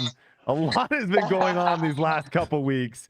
So I don't know if you planned this perfectly or if it just worked out this way, but how's it going, brother? It's going pretty good, man. Not too bad. I was out helping design a disc golf course today. Lone Star reached out to me and they had this this new course project lined up. So I went to go see the new property, and I spent most of the day doing that. So it was fun. It's a good time. Okay, well, you mentioned it, so let's talk about it. A lot of talk on Lone Star right now, right? Right. There was the signing of the dog. There was everyone that like applied to be on the ambassador team or ranger team or whatever it was called. Everyone got it. There was all that. And then now the last few days, crazy stuff is going on. No one knows what's happening. So let me break down what has happened, like the major things that are going, right? Is we see Chandler Kramer leave Lone Star. We see someone makes a tweet alluding that like Robert Burridge isn't coming back to Lone Star, which Robert Burridge, breaking news, is coming back. He just re-signed. He posted that on his Instagram, so congrats to him. We see Hooligan depart from Lone Star. They tweet out, after much consideration, we have decided to part ways with Lone Star Disc as our manufacturer. The past year and a half have been amazing, and we truly appreciate Lone Star for helping us get up and running. Then you have Josh Hofstra, who was, I believe, the marketing, one of the marketing heads at Lone Star. He ends up leaving, but doesn't really have anywhere to go, which also Chandler Kramer like leaves and kind of crowdsources to his followers, like, hey, who should I play with next? Who should sign me? So it doesn't seem like he really has any idea where he's going. And then Josh Hofstra also on Twitter says, it all boils down to one person making bad business decisions for a company. That's it. Man, what is happening, Nico? You guys are coming in hot. You want me to answer all the questions? I thought we were going to ease into this. We were going to talk a little bit. You brought up Lone Star to start, and no one knows what the heck's happening. I should have known you guys were coming in hot. I thought we were going to ease into it. Let's talk a little bit about the Pro Tour. You know. We'll get to the good stuff here. Well, I want to talk about your course. I want to get all that. I will get into it. But I mean, the big question right now is Lone Star, like that. And you can say what you want as far as like bad press, good press, whatever. People are talking about Lone Star. Oh, yeah. And no one has any, I don't think anyone outside of the bubble knows what's going on. So are you able to fill us in a little bit on what's happening over there? Are you still with Lone Star? I'm definitely currently still with Lone Star. Okay. I have a multiple year agreement with Lone Star Disc, but as far as any of that goes, I think those questions cannot be directly answered by me. I think that I could give some insight. I believe that the company has to make certain business decisions based on, how they want their business to run and operate. And I really think it comes down to they want to focus more on like amateur players and getting people to just promote the sport of disc golf and focus on juniors and amateurs more than putting their money into just professionals. So I think that the first couple years of business, they put a lot into disc golf and into the industry. They sponsored a fair amount of players. They came out with a lot of molds. So I think it's just, budgeting and figuring out what's best for their company in the long run, which I've had some conversations, and I believe it comes down to just focusing on the new players and the new people that are playing disc golf and not putting everything into the pro side. So that's kind of where I believe it is. Well, maybe we'll have this Josh Hofstra guy come on. Maybe someone from Lone Star will want to come on and kind of, because what it sounds like again, if I get canned from my job, right? If I get fired from my job, is there more of a chance of me maybe saying some stuff that might not be true? And then the company's saying, so we might have to try to get a little bit more to the bottom of it, even if it will come out to this. But my only interaction with Lone Star and Uli, I don't know what your interaction has been. My only interaction was the tournament that we played down in Austin, the Texas State Championship. Yeah. I love that tournament. That was my only interaction with Lone Star. They sponsored it. It seemed like they were the ones that kind of said, this is the course. It seemed like, and I know the people at Belton also, we used to play up at Belton. I know they were also affiliated as well. But a lot of times these tournaments, like D-Glow, Discraft is a major person with the D-Glow tournament. So my interaction with Lone Star, other than all the social media stuff, has been a positive one. What do you have to say about it? I've met a few of them, and only good things to say about them. Yeah. Yeah, I feel like they've done a lot for the disc golf community in a short period of time. I know for a fact they're sponsoring a lot of the college teams, and they really want to focus on like the new players and the new up and comers. And I feel like that's part of the direction of the company and where they want to go is just getting new players to promote the sport of disc golf. You know. Yeah, and I mean, obviously, the way that they're going about. Like the way that is it Ranger Team? I don't want to say it incorrectly. It is. It is. Okay. Right. Yeah. I can see how that is beneficial for some, right? Of where, hey, I don't have money to buy discs. This helps me out, get some free discs, whatever. I can see how that works. I know some companies can definitely abuse that, right? And I've talked about that on here of where, hey, if a company says we're going to send you a couple free discs, but then the rest of your discs have to be our discs only, that could end up being not a great deal for you, right? You kind of have to see what makes sense for you. And there could be just some things that are like a little bit of an oversight, right? Like the dog signing, like there could just be a little bit of an oversight of like, hey, everyone that's coming in. Have we seen this dog play before? We don't know.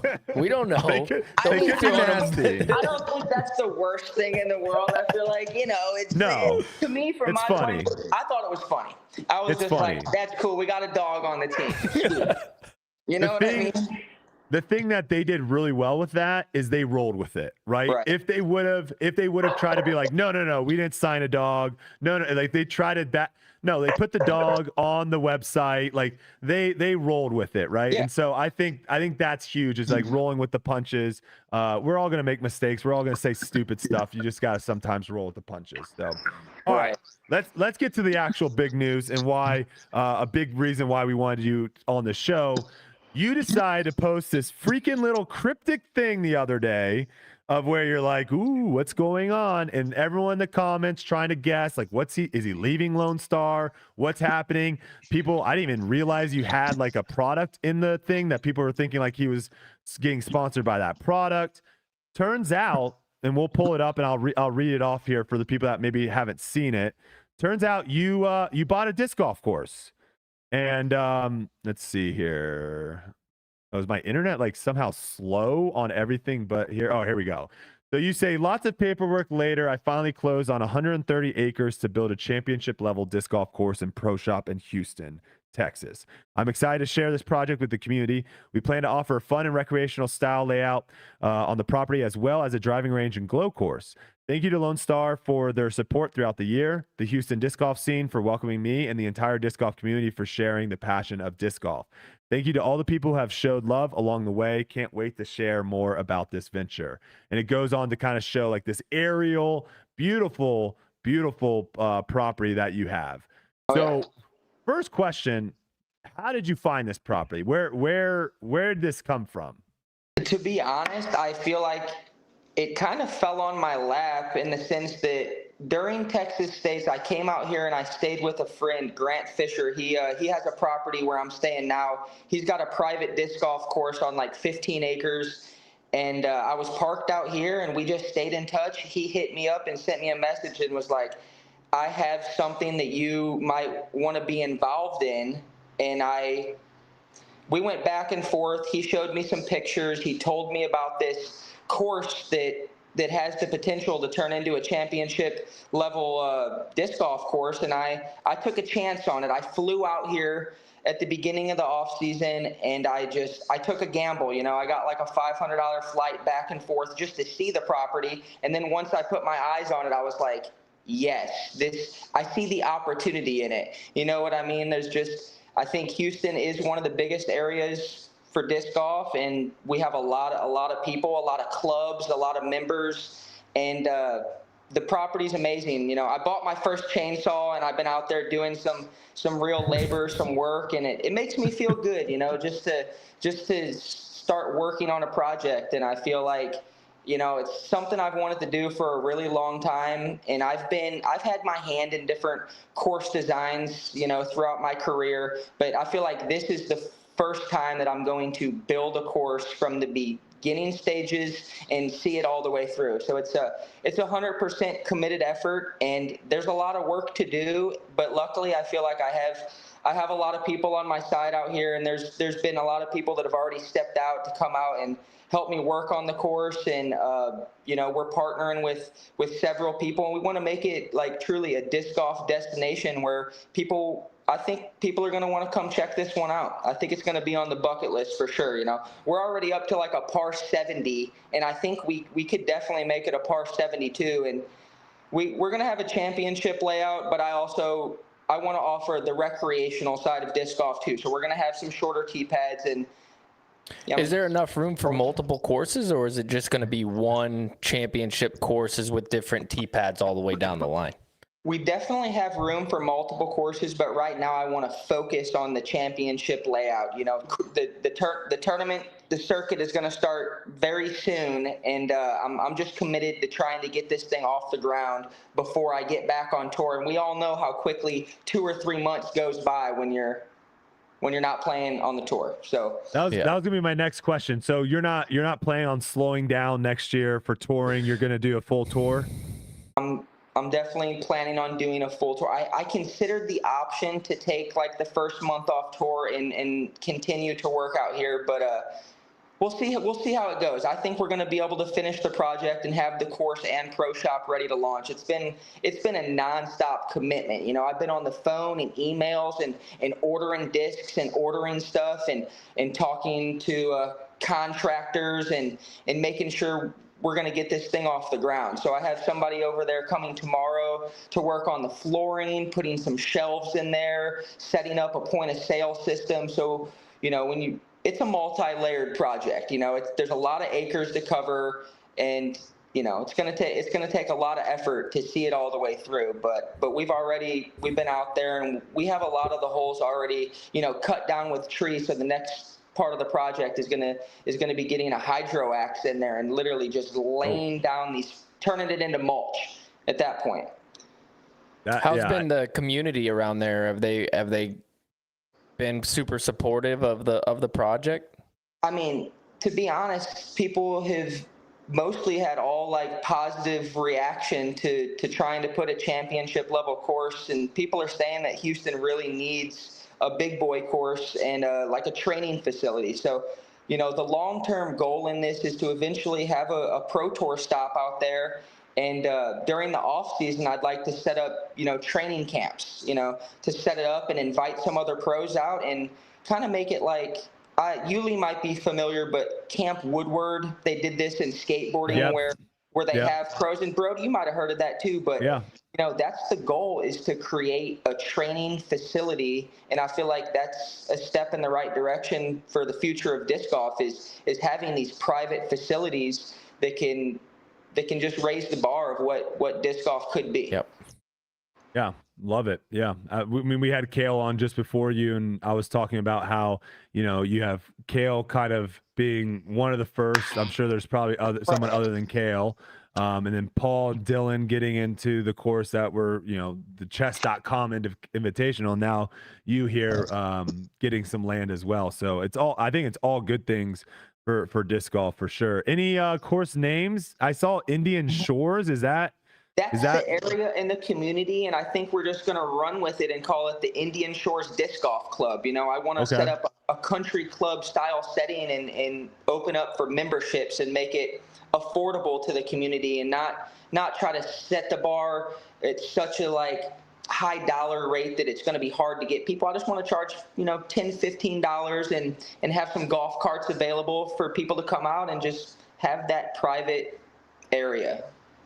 So one of our favorite things to do at Foundation is, when I first got into it, is kind of sit around and always just be like, what the heck is this person going to be doing? Like when they stop touring, they don't have any money. Like what? Now, obviously there's a little bit more money getting involved into disc golf, but for a while there was a lot of guys that would, they would just tour around. They'd make money, they spend the money they made, and they just keep kind of going. Is this like a long-term investment plan too, a little bit of where you're like, hey, when I can't play anymore, like this is something that I can put a lot of my time, effort in, and hopefully this is the, long-term investment? I'm looking at long term on a situation like this. It's like I said, this is a 100% commitment in order to see it all the way through. A disc golf course doesn't just happen overnight, and I've already been out there for hundreds of hours just on the course design layout. Before we ever cut a tree, I've already spent a lot of time just walking into the property and seeing all the beauty. You know what I mean? Like, my uncle has designed courses his whole life, so I spent a lot of time just going through the design process, and I'm excited. Like every day I wake up, I'm excited to get back out there to the course and just offer the community something really nice in Houston, and then just eventually have people come in from like out of state, create a course that people want to come to from other surrounding areas, not just Houston. What are going to be some like the biggest hurdles that you guys are going to have to go through? I mean, there's a list of hurdles that I'm going to have to get over, but right now it's the timing of it. I want to have the course operational by March. So I think that's the first hurdle that I need to get through. And if I want to, there's enough land that we can lay out 18 baskets and have a playable course, but I want to get those wooded holes carved out so it's not just a regular ball golf style open course. So there's several factors I'm thinking about. Shade, it's going to get really hot in Texas, so I want to create as many shaded holes as possible, and that means going through the woods and using all of the land, not just the open fairways. Gotcha. What is the have you already started looking into how to get a course potentially on tour? Have you already started to make those connections with the people on the Disc Golf Pro Tour? A little bit. I actually talked to Vandegrift out here. He's kind of one of the main guys that he runs a lot of tournaments. So it's Guerrilla Disc Golf. They host a lot of events out in Texas. So I talked to him, and I believe we're going to be able to host the juniors and the MA4 out here. So I think that during 2024, I think we'll be able to have the Texas States play some of their rounds out here if we can get the course done in time. So there's been a lot of talks with members of the community and the people that are already hosting tournaments out here and such. That's sick. Yeah, just seeing some of the drone footage and stuff, it definitely looks like you have some sick land out there. But yeah, I mean, I wouldn't even be able to tell you I would have no idea like where to start. That's why everyone that's always asked me like, hey, when are you going to design a course? I always tell people, listen, I would have no idea what I was doing. I think my expertise is like a course that's already kind of got the bones. Right. I can kind of come in and be like, hey, you need to put hazard here. Hey, this tree needs to I think I'm decent at that. Right. I would have no idea just being like, hey, you have to make a hole here. I'd be like, I don't see it. I see a bunch of trees. So for Nikko, for the listeners, can you paint a picture of what style of course is this going to be? Because you're talking about woods and shade and everything, and for people who want to make a destination, like trip, explain what are you trying to design at this course? So the main part is offering a championship layout that's going to really challenge people. I'm going to have a lot of par fours, and I think right now we have at least 4 par 5s on the course on the championship layout. But when I'm wanting to make it a destination, I'm also thinking we have to offer the blue level tees and even the novice tees if we really want like families to come out to the venue and not just people that throw long shots. I really want to offer a variety of different shots. So I want to have a little bit of everything. We've got 5 different ponds on the property. Wow. So we're going to have several water carries. I want to have left to right shots, low ceiling. There's going to be some rollers and a lot of placement shots. We play these courses out on tour that really turn into a long drive contest. And I don't want it just to be a long drive contest out there. I want to make sure that there's specific landing zones that set you up for the next play. both of you guys play golf, so I'm sure, you're pretty aware. Yeah, I love that. You have to set yourself up in golf for those second and third shots when you're creating par fours and par fives. So, I feel like I have good insight on what it takes to design a championship level course, but it's also, I'm learning along the way too. I did take some risk and some gamble on doing this, and I'm looking at the long term, the risk reward, and it's going to feel good to see people enjoying themselves on the property. And when it finally comes together, I think that's when I'll be satisfied, is when you hear people say that was the best hole that I've ever played in disc golf. And right now, I feel like we have some of the best holes, like definitely in the state of Texas, but I'm going to make it the best I can. And also when it comes to designing these courses, like you noticed out at Maple Hill, it's always the changes in the progression of a course continue after 1, 2, 5, after 10 years. It's not the exact same course that you play after year 1 and year 2. So my plan is to do, turf tee pads at the beginning, so I don't get locked into holes that I want to change over time.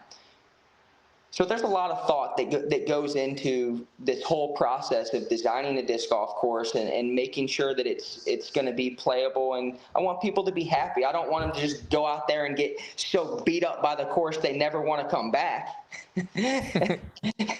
Yeah, I'm always shocked when we go up to GMC and I see the resort people, rent the discs out, and they're playing those championship level courses for the first time, like disc golf, and they're throwing like 50, 70 feet. I'm like, how is that fun? Like, what is, like that can't be fun at all. Obviously it's a beautiful scenery and everything like that, but I love the idea that you're saying, hey, we're not going to make a course and then after the fact be like, oh crap, we need to like put shorter tees. Like, you're going into it thinking, hey, we also need to have this designed so that amateur beginner players could come out and still have a fun time. I love that. Yeah, and it's one of those things, every time that I go back out to the property, little tweaks are being made where I'm moving the tee pad left 20 feet, I'm moving it up, I'm still modifying it as I go along. But right now I'm pretty happy about how far along we've got on the course in a short period of time. And it's just one of those things. I want to see it all the way through, and it's gonna take a little bit of time, and it's gonna take a lot of commitment. And I'm happy with where it's at right now. What about like its location? Is it off the beaten path, like from, let's say, like downtown Houston or where other courses? It's a little bit off the beaten path. It's not directly in the city of Houston. I'm gonna say it's probably a good thing. A 30-minute trip out there. But when it comes to disc golf, I think people aren't too scared to hop in their car and drive 30 minutes isn't that far. Right. So it's not way out there. I would say it's closer to a major city than the Preserve. And okay. I think the Preserve seems to be doing pretty solid with the traction that they get from Minneapolis and St. Paul. So I'm hoping that we can bring people out, and from the public response so far, people seem excited about it in this area for sure. That's awesome. That makes me excited too. I'm feeding off that same excitement. I'm like, man, I really got to get out there. I got to make sure this course is amazing, because it's got my name attached to it, and I want to be proud of the outcome of this project. Yeah. I think you're also making it like a challenging course, one that has length in the sense of like how many throws you're going to have to throw out there. I think that's a big separator. Being someone that lives in Dallas, Texas, a lot of Texas courses are very similar, that they're old par 3 courses, and having a course in the area where you're like, okay, I can go out there and play disc golf and actually challenge myself. I think that's a big step in the right direction as far as like trying to get someone to maybe drive 30 minutes or 40 minutes to a course versus just making another pitch and putt course. Yeah, I want to have some other perks. Your pizza's there. I heard a dog in the background. But is that Uli? Your pizza, right? So like I said, I want to provide some other perks to the community. Like we have the driving range. So one of my thoughts is having enough discs available where people can go in the pro shop and test out the Frisbee right on the driving range before you buy it. And I feel like that's something that could help get people out there and make sure that the store is stocked with the latest and greatest of discs from all the companies. So, I'm already ordering discs, and everything is a process. You know what I'm saying? Like, this is a very large project to tackle, but I'm working. I'm working every day. I'm just want to make sure that it pops off the way I see it in my head. Love that. All right, another post you made on Instagram, jiu-jitsu. You're in jiu-jitsu now. What what was the what was the drive to go out there and try to learn a new hobby, a new craft? I've always been a follower of like MMA, and I've always liked to wrestle around and stuff. So I just thought, why not learn from some pros? Why not actually learn this art and also like the workout side? I feel like I've never got a better workout than I do from the jiu-jitsu training. So part of it was just off-season training, and then the other part was I would like to learn how to defend myself properly and just learn, man. I just want to be able to absorb some knowledge, and that's it. I love UFC. I love MMA. So I don't see this as something that I'm going to ever really get into like competition, but the thought has crossed my mind. Like I've went into some pretty hardcore wrestling matches with some of the guys there, and it's fun. Like I really feel like I have a passion to do it, and it's good for you. I think it's something that comes very natural for me, and it's something that humans have been doing since the beginning of time, and it's a lot of fun. So I'm enjoying it. We've all seen those like public fights and bar fights that break out, and there's like that one guy that knows jiu-jitsu and just gets his hands on him. Yeah. And it climbs him like a tree. Just completely completely silences, cancels out the threat, and it's just like, okay, like this guy's not moving. Yeah, it's crazy. All right, let's jump in. Let's jump back into some other stuff here. If you're ready to go, Nikko, because I know you're ready for it. I'm as ready as I'm gonna get. So my first question is, if you could go back in time, would you change anything? The answer is yes. I think the answer would be yes for everybody in the world. You know what I mean? Like, yeah. Of course I would go back and change some things, but I also look back and I'm pretty grateful for every avenue that got me to where I'm at, whether it was triumphs or downfalls. I feel like that's part of life. That's part of growing. And yeah, of course I would change some things about my life for sure.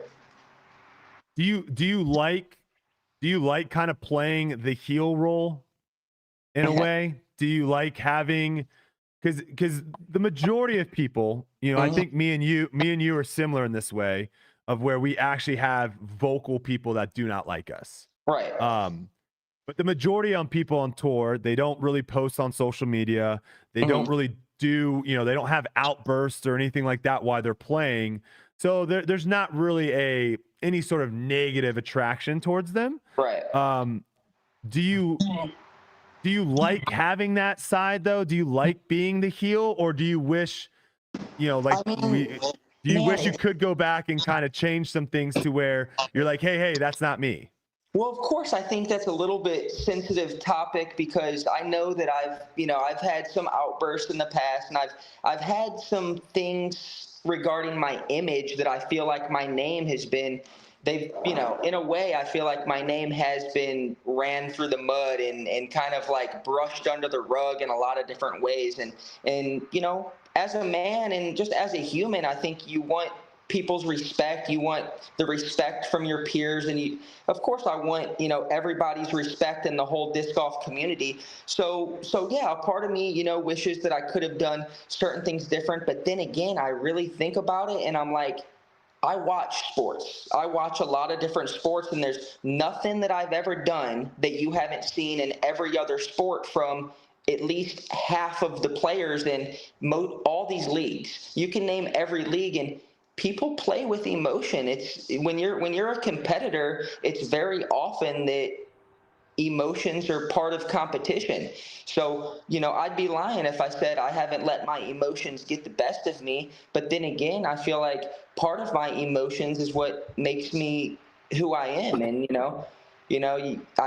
I have a lot of passion. I have a lot of love for the sport of disc golf. And I feel like a lot of times that it's been broadcasted in a not my best light. You know what I'm saying? People don't get to see the full story. They get to see a 5 or 10-second clip and then a collage of my worst moment ever caught on tape. Well, what are some stories or some things that you've been involved in that you feel like you're being, misunderstood, or people maybe are taking out of context? Like, are there specific things that you can recount of, like, hey, people think this happened, that's not really what happened, to where you can kind of clear the air now? I don't know if I'll ever be able to completely clear the air, in the sense that there's footage out there of me being upset, but I don't think that makes me a terrible person that I've been upset over the years. I don't think people can really pull up a lot of dirt on me that I've actually been mean or ruthless to people. You know what I'm saying? And I think that the people that know me best know that I do a lot for the people around me, and I'm always giving out discs at the parks, and I'm always trying to, I'm trying to support people that are going through hard times in their life and just real life shit. You know what I'm saying? So I feel good about the person that I am. But yeah, of course, sometimes I think, man, that's when I see the internet drama and the people that still have negative things to say about me. Yeah, that stuff does hurt sometimes. You know what I'm saying? Like, to go back, I want to be respected by people. And that's very important to me, especially at this stage in my career, that I want the respect from the fellow competitors, and I want the respect from our community. So yeah, it's something that I think about. Yeah. No, I mean, I think, on one side, if you pulled the majority of your actions, and I'm just going to talk about the stuff like on the course, right? Because right. I get, like, you see people commenting about stuff that you've posted on social media that is not revolving around disc golf, that might be more, whether it's religious beliefs, whether it's political beliefs. Like, I always try to stay away from that stuff as much as possible. Right. So if I just plucked you off and put you in another sport and you acted the same way, I think you would blend in way more than people think. Yeah, I mean, we just saw Draymond Green, like, physically assault multiple people. We've seen Ron Artest go into the crowd and literally try to kill a fan, right? And so, like, these are Sure. There's a lot of emotional outbursts. That's what I was saying earlier. It's like, if you follow sports, there are a lot of emotional outbursts, but I really hope that people don't compare me to Draymond Green. I dislike Draymond Green. I mean, like, I'm not physically attacking people out there. I'm not trying to clothesline our competitors. No, I think part of it is, we play a game of golf too, which is a very, very tone deaf sport as far as that stuff. Like, you're supposed to be tone down, not tone deaf. Where you're toned down as far as your emotions, right? And so when you see big outbursts, like let's use traditional golf for example, you don't see those guys with crazy outbursts. You do see them with outbursts. No, they do, Uli. No. Can I finish my? Let me finish my point.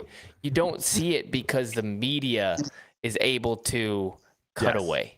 Sure. Right? And they're trained to do these cutaways. If everybody filmed me, for example, my whole entire career, there's a big old video of me having the worst things ever, right?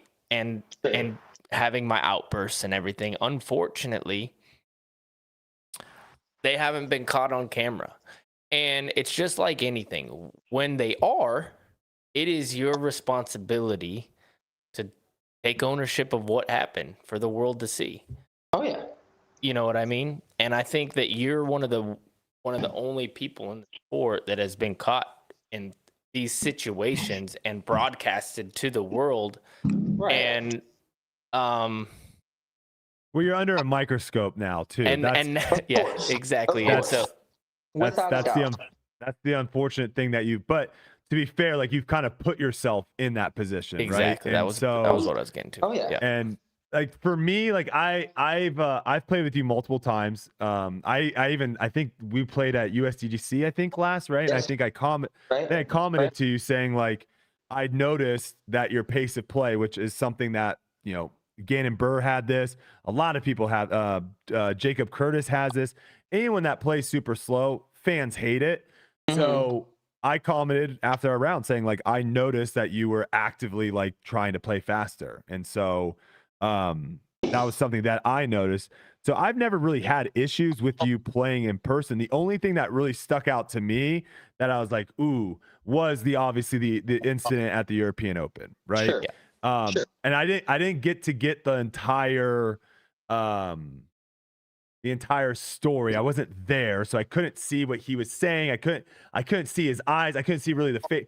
So obviously there could have been some of him provoking you to kind of be combative in the way you did. Uh-huh.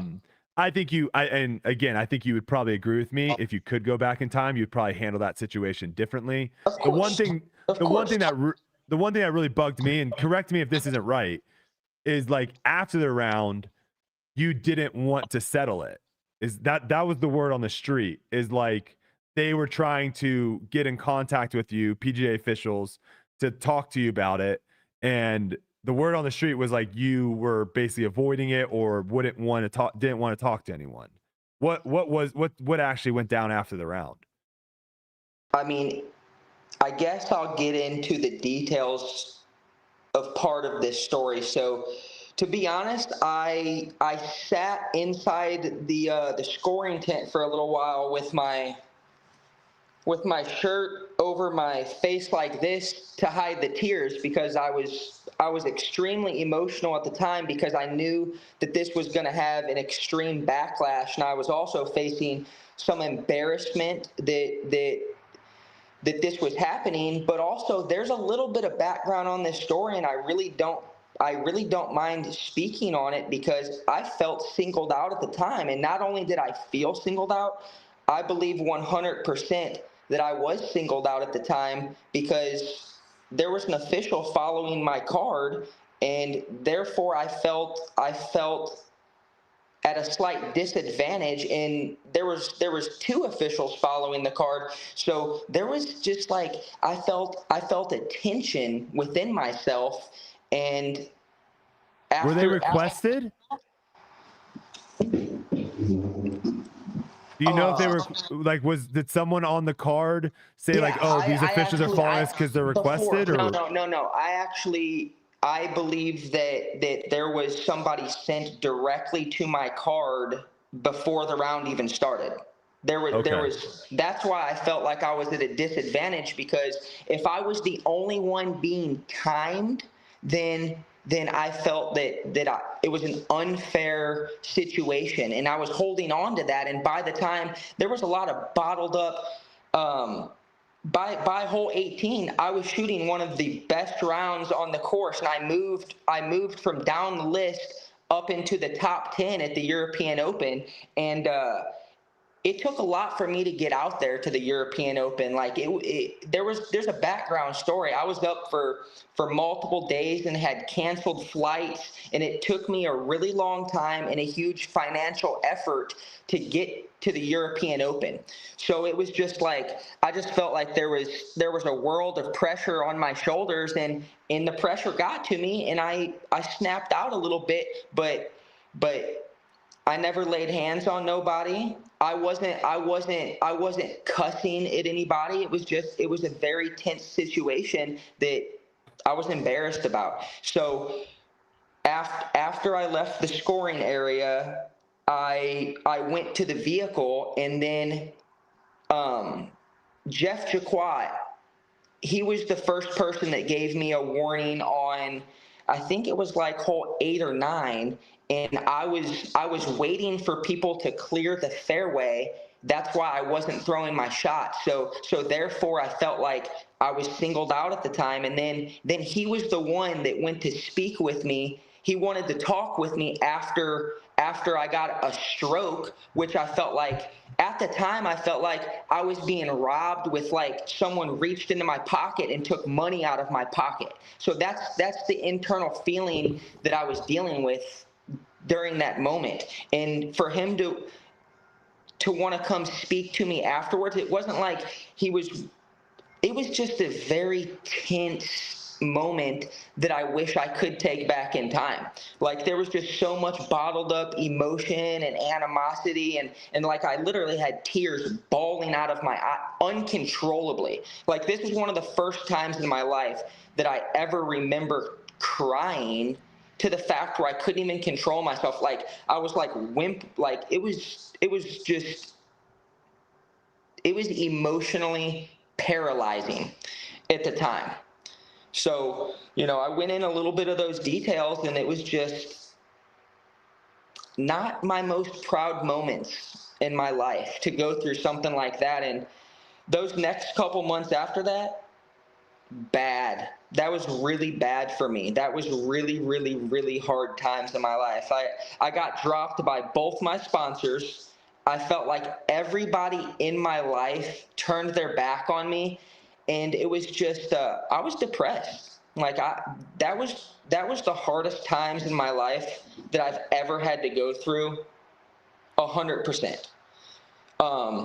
So yeah, man, that's a little bit of the background on that story. There was it was hard. It was hard times. I wouldn't wish that upon anybody, to go through that type of public shame and humility.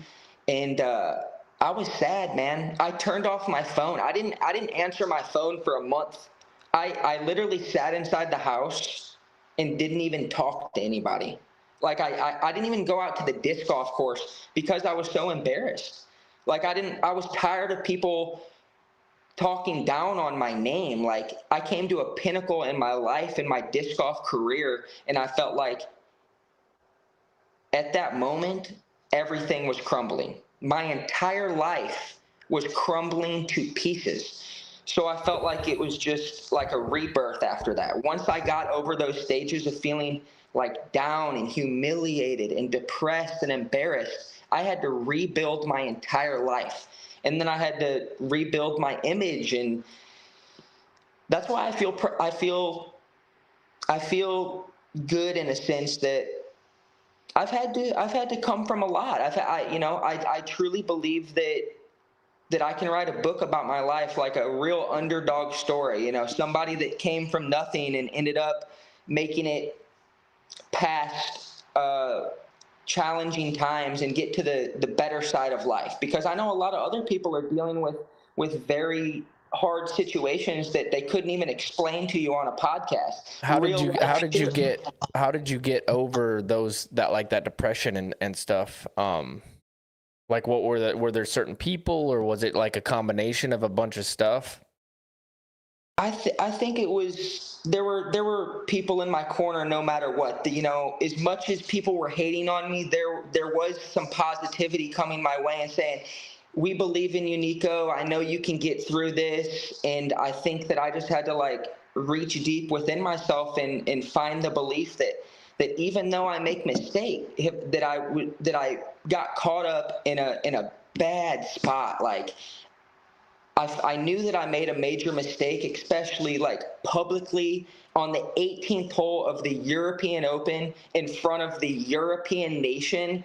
And for people to see me like that, I just, I knew that I had to turn it around. I wasn't just going to stay depressed for the rest of my life. And that's why, I want to create a story in my life of success, that anybody in the world can overcome the worst of trials and tribulation. And like I was just pointing at, as much as we love disc golf isn't every part of life. It's only a fraction of a person's life. You know what I'm saying? So like, I just had to find the love, you know what I'm saying? Like, I really had to focus on the love and knowing that I had to have love for myself, but also like feel the love from other people, because there were people that were showing me love even at my darkest hour. There were still people that were trying to to shine light on me.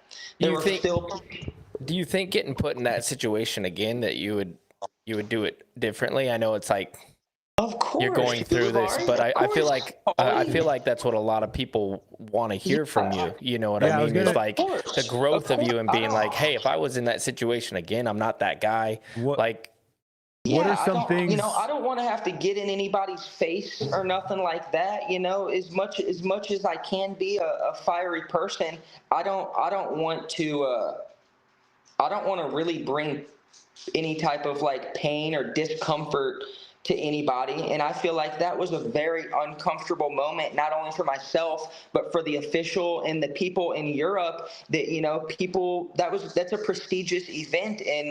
And there's a lot of like respect and honor in Europe and in Finland, and people are, I think they're proper and formal. And I think for people to see that, it just made me, not only was it a bad look, but it made me feel not good inside. Like internally, that was the hardest thing that I think I've ever had to overcome in my life. Is just, I don't think many people can relate to being shamed publicly by hundreds and thousands of people. Like I had death threats from people that were sending me messages saying, if I ever see you on the disc golf course, I'm going to kill you. Why don't you come up and say that stuff to me, and that type of shit.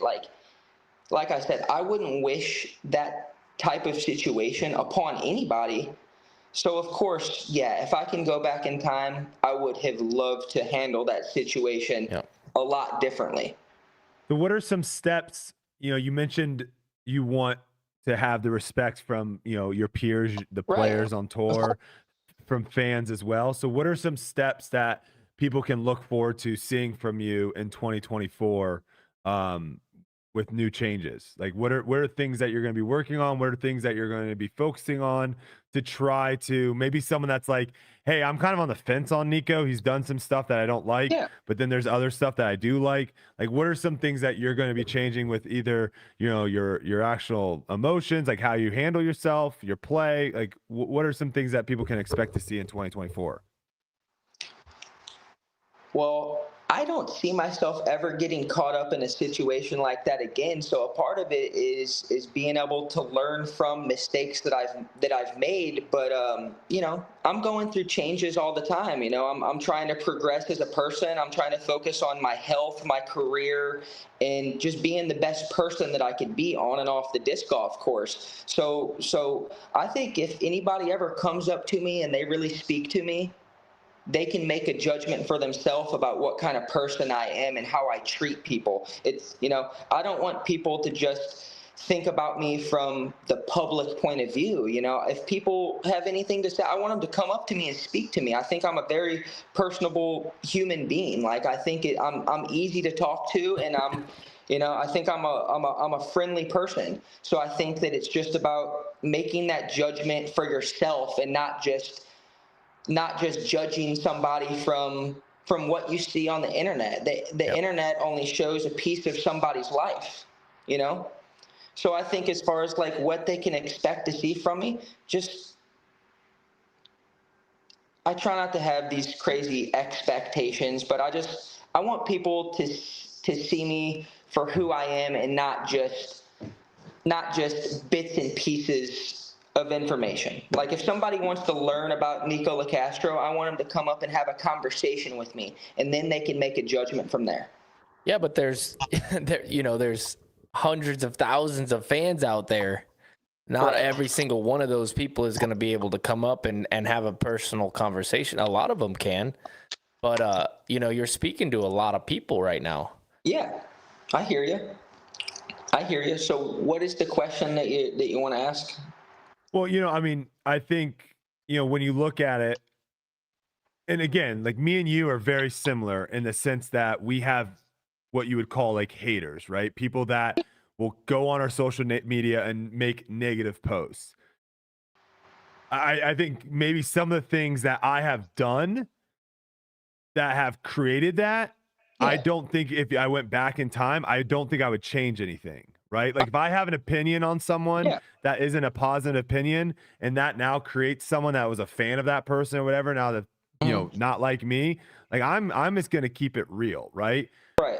But I think with you, like there's been things like we talked about the European Open.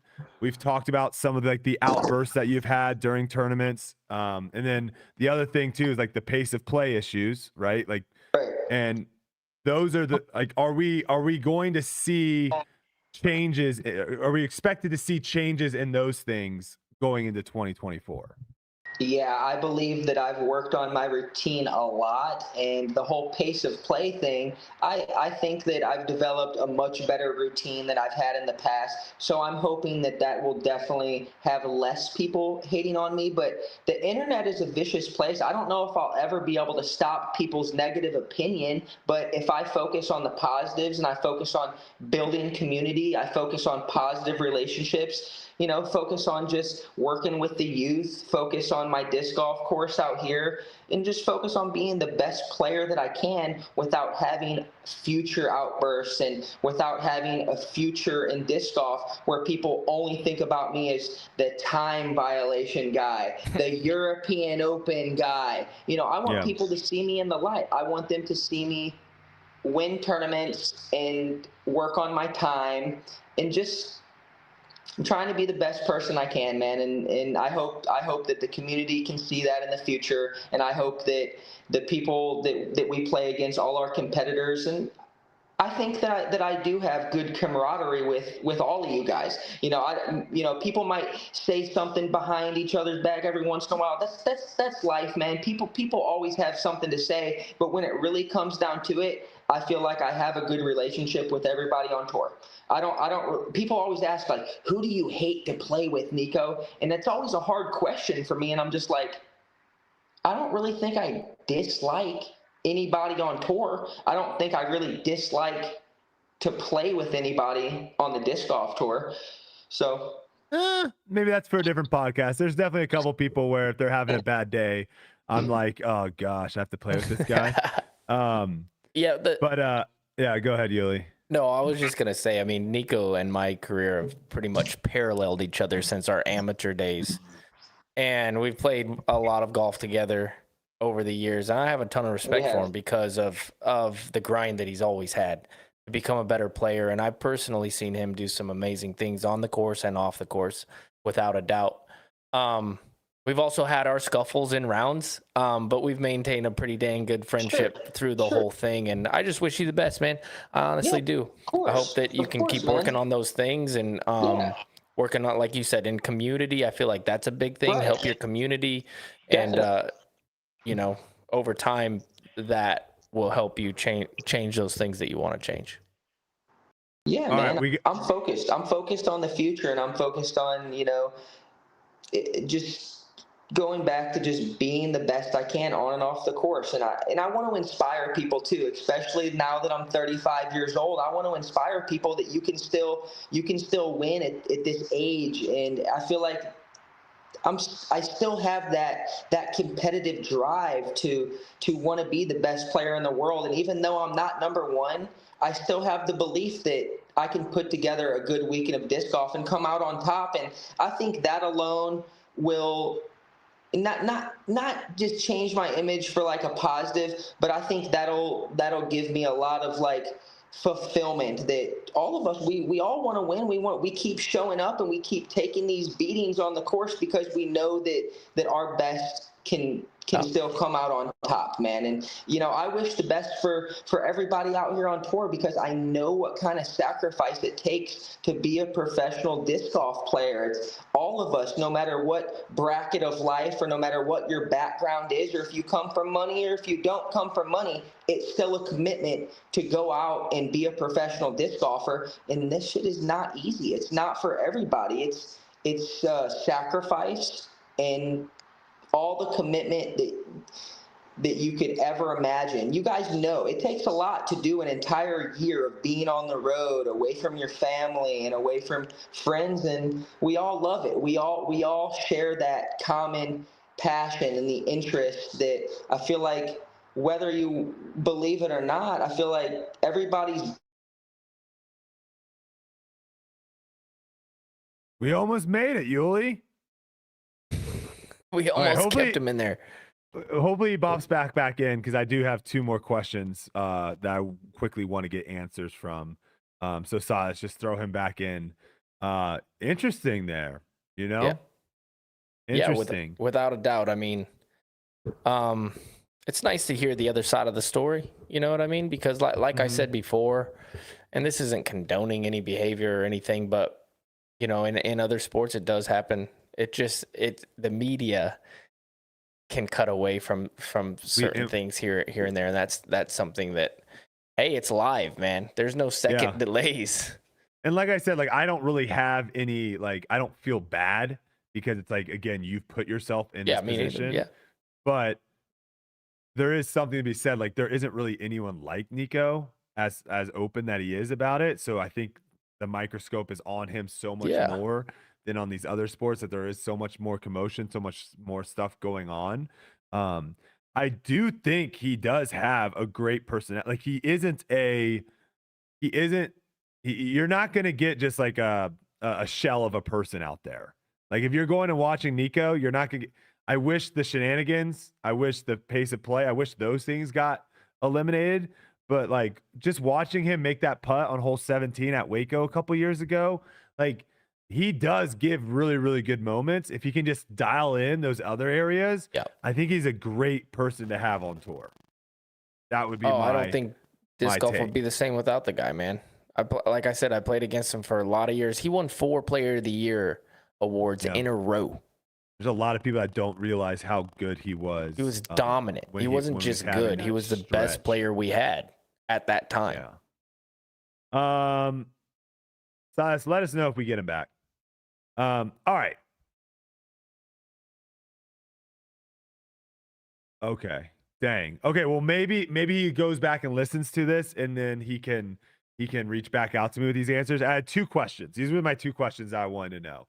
So Silas, we'll move on, because I do have to go to a Christmas party. We'll move on, but hopefully he can answer these 2 questions. I want to know how many Nikko stopwatches he sold. Very curious about that. And then the other one, I'm very curious to know like where his thoughts and feelings are towards Hunter and Trevor. At one point in time, very negative. He did not like Hunter and Trevor at all. So I'm very curious to see, has that changed? What's going on there? So maybe we get the answers. Nikko, text me, whatever, if that happens. All right. A shocking Terry Miller tweet, Uli. Terry Miller goes to Twitter and says, am I understanding some of the responses to the Disc Golf Pro Tour awards correctly? Disc Golf Pro Tour. Vote for whomever you see fit and wish to choose. Some people, oh my God, you didn't vote for that person? You're a moron, and you should have your voting privileges removed. He continued, follow up to my original post. Should Disc Golf Pro Tour not even offer voting for FPO Player of the Year? What was the point? Seems like we already knew the answer. He's obviously coming after me. It's been clear that I've been the most vocal on this issue. So he's obviously coming after me, being like, he's having the typical disc golf, like, hey man, what's the problem? She won. What's the big issue? I had a response video. We won't show that because if you want to see it, you can go to my Twitter. I think does a very good job of summarizing my point, and I'll try to do that here again. If we're voting for something and it's obvious and someone doesn't vote for that, they should not vote anymore. That's the point. If everyone's like, it's obvious this person should win and someone doesn't vote for that person, they should not have a vote because they're voting for some other reason instead of what they should be voting for. He was also incorrect. I think he later corrected himself. The Disc Golf Pro Tour did not say vote for whoever you see fit and wish to choose. Someone took a screenshot of what the Disc Golf Pro Tour actually said, and it's very clear saying if we can see that voting is for friends, or if there's some sort of reason for why you're voting other than like this person should deserve the award, then they do have the ability to remove your right to vote. Oh my gosh. Not really. No. What about now? Was I still staticky? My phone was just freaking out. Sorry. All right. Hopefully you got it off. We won't show the video again, but if you want JohnE Disc Golf on his Instagram, he did an interview with Ella and posted a video which he tagged Tour Life Podcast. He kind of posed the same question that we had of like, what's going on here? He asked Ella straight up, Ella Hansen, who was one, I would say, of the people that people suspected maybe didn't vote for Kristen Tatar. She later on said that she voted for Kristen Tatar and followed that up with, if you didn't vote for Kristen Tatar, she didn't call him a joke. She called him delusional. So that was good to hear too. Like an FPO player come out and also say like Kristen Tatar was the rightful winner. If you didn't vote for her, my words, you are a joke. All right. Your brother-in-law, Ricky Wysocki, you can try to defend him. I'm very curious with this one. Very curious with this one, Uli, on what side. I don't know what side of the table you'll be.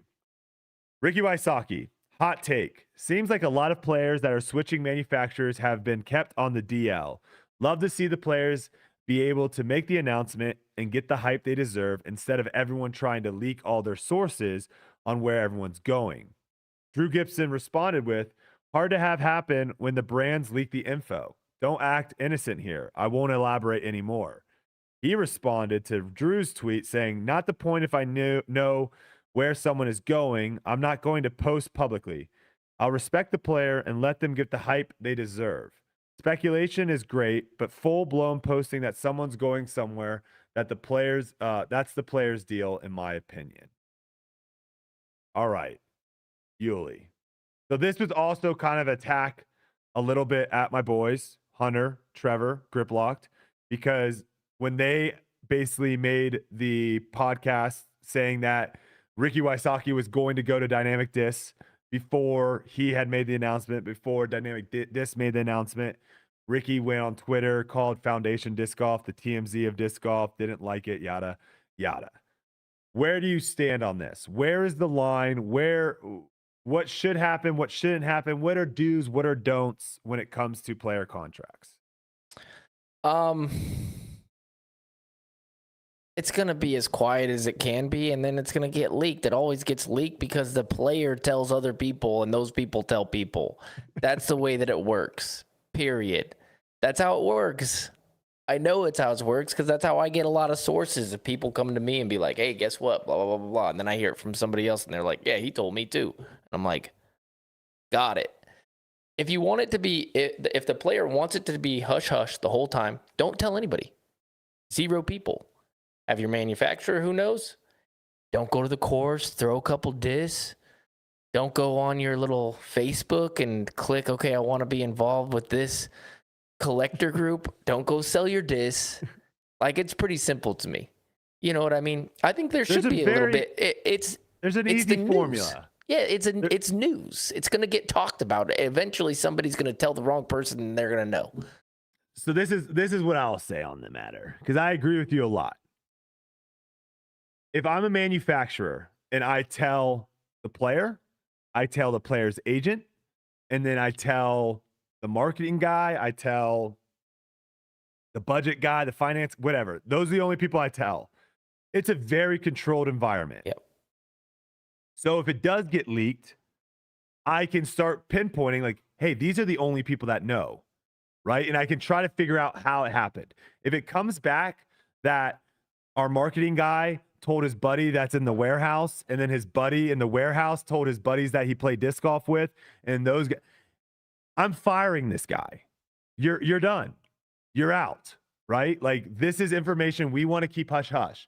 Now, if you purposely leak something for hype and all that stuff, that's another whole story. My take here is there is a massive difference between me coming to you, Uli, and saying, Uli, listen, I'm trying to work this out. I'm trying to figure out what's going on. Like, I'm leaving Discraft. I'm going to go with Innova. Trying to work out some kinks, but hey, listen, I don't want anyone to know this. If I'm telling you that, I'm basically putting all my trust that you won't tell anyone. I told you, don't tell anyone. If it comes out, if I only tell you and it comes out that other people find out, that's going to put a wall in between me and your relationship, because I can't trust you anymore. I thought we were friends. I thought I could trust you. Me and you hear a lot of information. We get a lot of stuff. We don't post any of that stuff. If a player is telling me about stuff, I don't post any of that stuff if they tell me like, I don't want anyone to know this. Now, if I'm getting DMs from 10, 15 people telling me something, that is speculation. That is to me, that is different than Ricky coming to me and saying, hey, I'm going to Dynamic Disc. And now I break his trust. If Ricky goes to 5, 6 people and tells those people, and then those people tell people, and then those people tell people, and it comes to me, that to me is a completely different scenario. Listen, and some of these guys are going to get a wide awakening as the dollar bill signs continue to go up. If they do, more journalists are going to continue to come in. And like Hunter and Trevor aren't trying to find information. They get people to send them stuff. Wait until you have a journalist that's like reaching out to people. That's like driving by warehouses and seeing, do we see a car person? It's going to get way worse unless you get this figured out. Listen, I deal with a lot of contracts. I know pretty much where most people are going at all times. I'm deep in there. The player, it's never the manufacturer. It's never the other side of the company. It's never this, that. It's always the player telling his buddies, and his buddies telling their buddies. 90% of the time. There is some cases, I'm sure, where there's a leak here or a leak there. Oh, on accident. Oh, I walk into somebody's office and there's a paper there. Like, that stuff happens. You know what I mean? That stuff really happens. But, I mean, imagine somebody, new contract. They get their disc. They go to a baseball field. They're throwing the disc. A dog walker walks by and sees the disc. What if it's a disc golfer? Like, those things 100% happen. Those things happen. Think about that stuff. Yeah, those things happen. When we did that Florida trip and filmed a bunch of stuff, there was multiple times where I was like, I'm not filming in this field. Yeah, because it wasn't announced that I was going back to Discraft yet. And so we went to a disc golf course to film. Like, we went to a field next to a disc golf course, and I was like, I'm not going to film. I'm not going to be out here throwing with Ezra and Gossage and Bob. And I mean, because again, like, that's easily how this stuff happens. So stuff just needs to be more careful. If it matters that much, don't tell your friends. That's the easiest way. Just don't tell anyone, man. Just wait. Because then you'll know who does it. You'll know, because if you keep it to 3 people, now you know, okay, can't trust that person. Very easy to find out who spilled the beans. Yeah. All right. Speaking of which, let's talk about some player movement. Let's talk about some rumors. Let's talk about some conspiracy theories. I heard Ricky. No, I'm just kidding. Okay, so Hunter received a DM about Chris Clemens' van being spotted at Discraft. This is another thing. I mean, the James Conrad, everyone knew he was going to MVP before because his van was at MVP headquarters. I'll say this.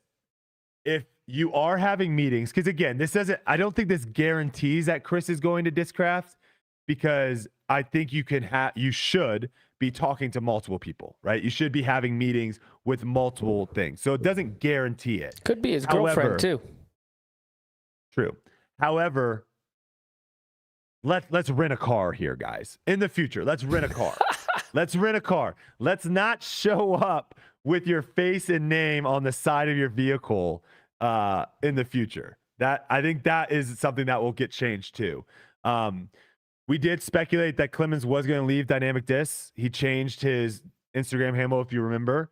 Well, he posted today. He is leaving. He makes the post saying, I want to thank the Trilogy team for everything that they've done for me over the years. I couldn't have made my dream a reality without you. Many great memories have been made along the way, and I will always cherish my time with Dynamic Disc. Thank you especially to a big list of people for believing in my abilities and helping to cultivate my success. I will no longer be representing Dynamic Disc going forward. The future is bright, and I can't wait to share my next step with everyone. This sounds like a guy that knows where he's going. Top left-handed player on tour, great personality, obviously great hair. Whoever ends up getting Chris Clemens, you've got a solid guy. Yep. Really, really good putter. Got a good backhand, got a good forehand. So we'll be, I did reach out to him. I did want him to come on. I asked, hey, rumors are flying. Do you have anything that you want to come on Tour Life and say. And he said, I don't have anything at this moment. So we'll wait to see what happens there. Next one, Robert Burridge. I mentioned this, resigns with Lone Star. He makes the post. Lone Star makes the post. We are excited to announce that Robert Burridge will be returning to Team Lone Star Disc for the 2024 season. So they keep one of their young up-and-coming players with them. Now let's go to Eagle. Couple things here. First one, Discmania is offloading tons of Eagle discs. They open the vault. They start selling cloud breakers. That's woo, woo, woo. That's alarm bells. What's going on? What's happening? Then we have MVP making a comment on this week's Grip Locked, where Hunter and Trevor are speculating that Eagle might be rejoining his buddy in crime, Simon. And MVP responds, "This was a fun listen." Okay. Bit cryptic. Yeah, a little bit. Now, a crazy conspiracy theory that I almost believe myself, Uli. This is from Courtesy Violation Pod, a Twitter handle. They said, if the rumors are true about Eagle retiring from Froth to dedicate his time preparing for the Kendama Pro Tour, then Discmania will be forced to make Casey White their marquee player. Now, I think there was a little bit of a funniness to this. However, conspiracy theory. This Kendama thing, one of the guys that came out to try to be in my Vegas crew out here, he was a professional Kendama player. He handed me, it's somewhere over here. He handed me his professional Kendama tool. Eagle loves this stuff. Mm-hmm. Is there a world where something happened this offseason? He jacked up his shoulder, something weird's going on, and he's like, you know what? I'm hanging up disc golf. I'm going to go and do this Kendama thing. Is that... It's a fun thought, crazy? But absolutely crazy. Yeah, no. I'm going to have to shut that one down. No chance, you're saying? No chance. Zero chance. Okay. Yeah, all zero right. chance on that one. That was a reach. Okay. I like the reach. I mean, this guy threw it out there, and I was like, that's so... wait a second. Wait a second. He's been training. I also reached out to Eagle, asked if he wanted to come on and share anything. He said that he respectfully declines. So, again, I don't think we've had Eagle on the show, so we got to get him on. We'll get him on. Okay, a couple more stories. JohnE, I do want to give a shout out to this. JohnE McCray, 11th annual South Florida Open champion. He now has 209 career PDGA wins. One of the legends in the sport. The big story, that recent story around him was his illness. It was a heart attack, right? Yeah. If I'm correct. Coming back as fast as he came back from that and being able to play at the high level he does, the dude's an absolute monster. I got the pleasure of playing with him at the Florida tournament last year. Super nice guy. Very, very nice guy. So good to see that he is still playing some freaking good disc golf, man. Some freaking good disc golf. All right, two more stories here. I think we're going to save the listener questions too, because this is getting to be one of our longer podcasts. But two stories. One, we're going to really break down more next week, but I do want to just kind of give some information out. The 2024 Disc Golf Pro Tour All-Star Weekend, Uli, has been announced. It will be February 16th through the 18th. It will be at the Olympus Disc Golf Course in Brooksville, Florida. And if you're asking yourself, what the heck is the Olympus Disc Golf Course? Well, yes, that is the course that we will be playing the chess.com Invitational the following weekend. So we're going to do back-to-back weekends, All-Star event, then the chess.com Invitational. And we're going to break this whole announcement down because I think they're also opening up this year to not just All-Stars, but they're going to invite specific people to compete in specific skills. So it won't just be the All-Stars. We'll have some specialists coming in. Gotcha. So that could be really, really fun. So we'll break that all down. Got some questions too about having it at the same tournament location. Got some questions there. All right. Last story here. Natalie Ryan versus PDGA. We haven't talked about Natalie Ryan forever. Yeah. That court issue, the the lawsuit, whatever we want to call it, has been now officially dismissed with prejudice and is now closed. So I try to do some digging. We can pull up like the part that was kind of being shared. This is from Eastern District of a California Live System. The big thing here is it says minute order issued by courtroom deputy Kruger for district judge on 12/19/2023 pursuant to the notice of voluntary dismissal. So that means that Natalie Ryan voluntarily dismissed this case. Defendant Professional Disc Golf Association is hereby dismissed with prejudice, which means we learned this in the last case. You cannot refile, and this case is now closed. So what does this mean? Well, I did some digging, did some looking and trying to figure out what is going on. These are some thoughts. After some reading, there's a post on Reddit. After reading some and other explanations, all it means is that Natalie and the PDGA have settled on some sort of solution privately out of the court requirement of a verdict from the trial.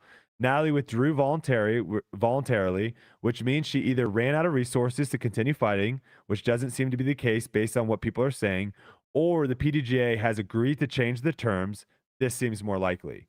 Another person followed up saying that Natalie Ryan has bought a 2024 tour card, and this seems to indicate that she will be able to play in the 2024 season. So it seems like there's got to be some sort of statement, I'm assuming, coming from the PDGA at some point about this. But all signs as of right now are pointing that the fight that the PDGA was having, the fight that the Disc Golf Pro Tour was having, it seems like they have come with some sort of decision out of court. And with Natalie Ryan paying, we don't know if it's the entire tour, but at least she will be playing some of the tour by her being able to get a 2024 tour. Okay. So we'll see. We'll kind of wait back and see what the statement, and when the PDGA makes a statement about that, we'll obviously bring that to you guys. All right, housekeeping. Monthly subscription boxes on foundationdisc.com. I think there's less than 30 now. Make sure you grab one of those. I'm going to do a YouTube video very soon when mine comes in. So those will probably be gone. So you guys get a little bit. Last reminder, if you're trying to get this last monthly subscription box in December, now's the time to do it. Shout out to our Tour Life crew. I think I'm going to do... Actually, I know. I'm going to do a live stream with you guys tomorrow. If you're listening, if you're in the live chat, Tour Life crew, be on the lookout. I'll make the YouTube video only available to you guys, so you'll see it, but I'll schedule it as well so you can see what time. My guess, it'll be probably sometime in the afternoon or evening tomorrow. So hopefully I'll see all my Tour Life crew guys in the chat there. Spotify via Apple Podcast Battle. Spotify still crushing Apple, 818 reviews. Apple, 215 reviews. We over have now the 200 eclipsed, though. Over the 200, and we have now eclipsed 1,000 reviews, Uli. That's good. That's incredible. Thank you for everyone that has dropped a review. We are also less than 500, guys. Less than 500 followers on Instagram away for our 2-disc giveaway. Bob keeps texting me saying, yo, where am I sending these discs to? Where am I? And I'm like, we're not at 5,000 yet, Bob. So go over to Instagram.com/tourlife_podcast. Follow us over there. We're just over 4,500 followers. Once we hit 5K, that unlocks this. Wow. What a show, man. That was a lot. That was a lot of stuff, man. What a show.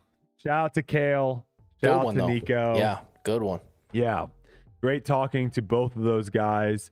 I'm gonna throw this out there too. Might as well, right? Let's do a little preview of something to come. I threw this into the Tour Life chat. You guys seem to like it. I'm thinking probably starting in January, because players are still kind of moving right now. I kind of want to do a little bit of a roundtable with manufacturer players. So maybe the first week in January, we get 4 Discraft guys on here all at once, talking, sharing stories, hanging out. Then the next week, maybe we get 4 Innova guys on here. And then next week, maybe we get 4 Latitude guys, right? I think that would be fun to just kind of hang out, talk. I don't think there's going to be that much news, Uli, happening in January. I think the next couple weeks are going to be massive. So it'd be fun to just grab some of the guys, chat what's going on this off season, lead us into I like that. the regular season. I like that a lot. Yeah, it'll be fun. I'm with that. So, all right. Thanks again to our guests, Nikko, Cale. Thanks again to Silas, always being able to run this. Shout out to Uli's internet guy. Uli didn't go super blurry mode. Let's get the fireworks going. My Ethernet went. Hopefully this was an awesome live stream for everyone and everyone that's listening at home. Hopefully you guys enjoyed this podcast. We really appreciate it. Don't forget, if you're on the YouTube, make sure you guys like the video. That helps us out a lot. And also subscribe right here on the Foundation Podcast channel. And we'll see you guys next week.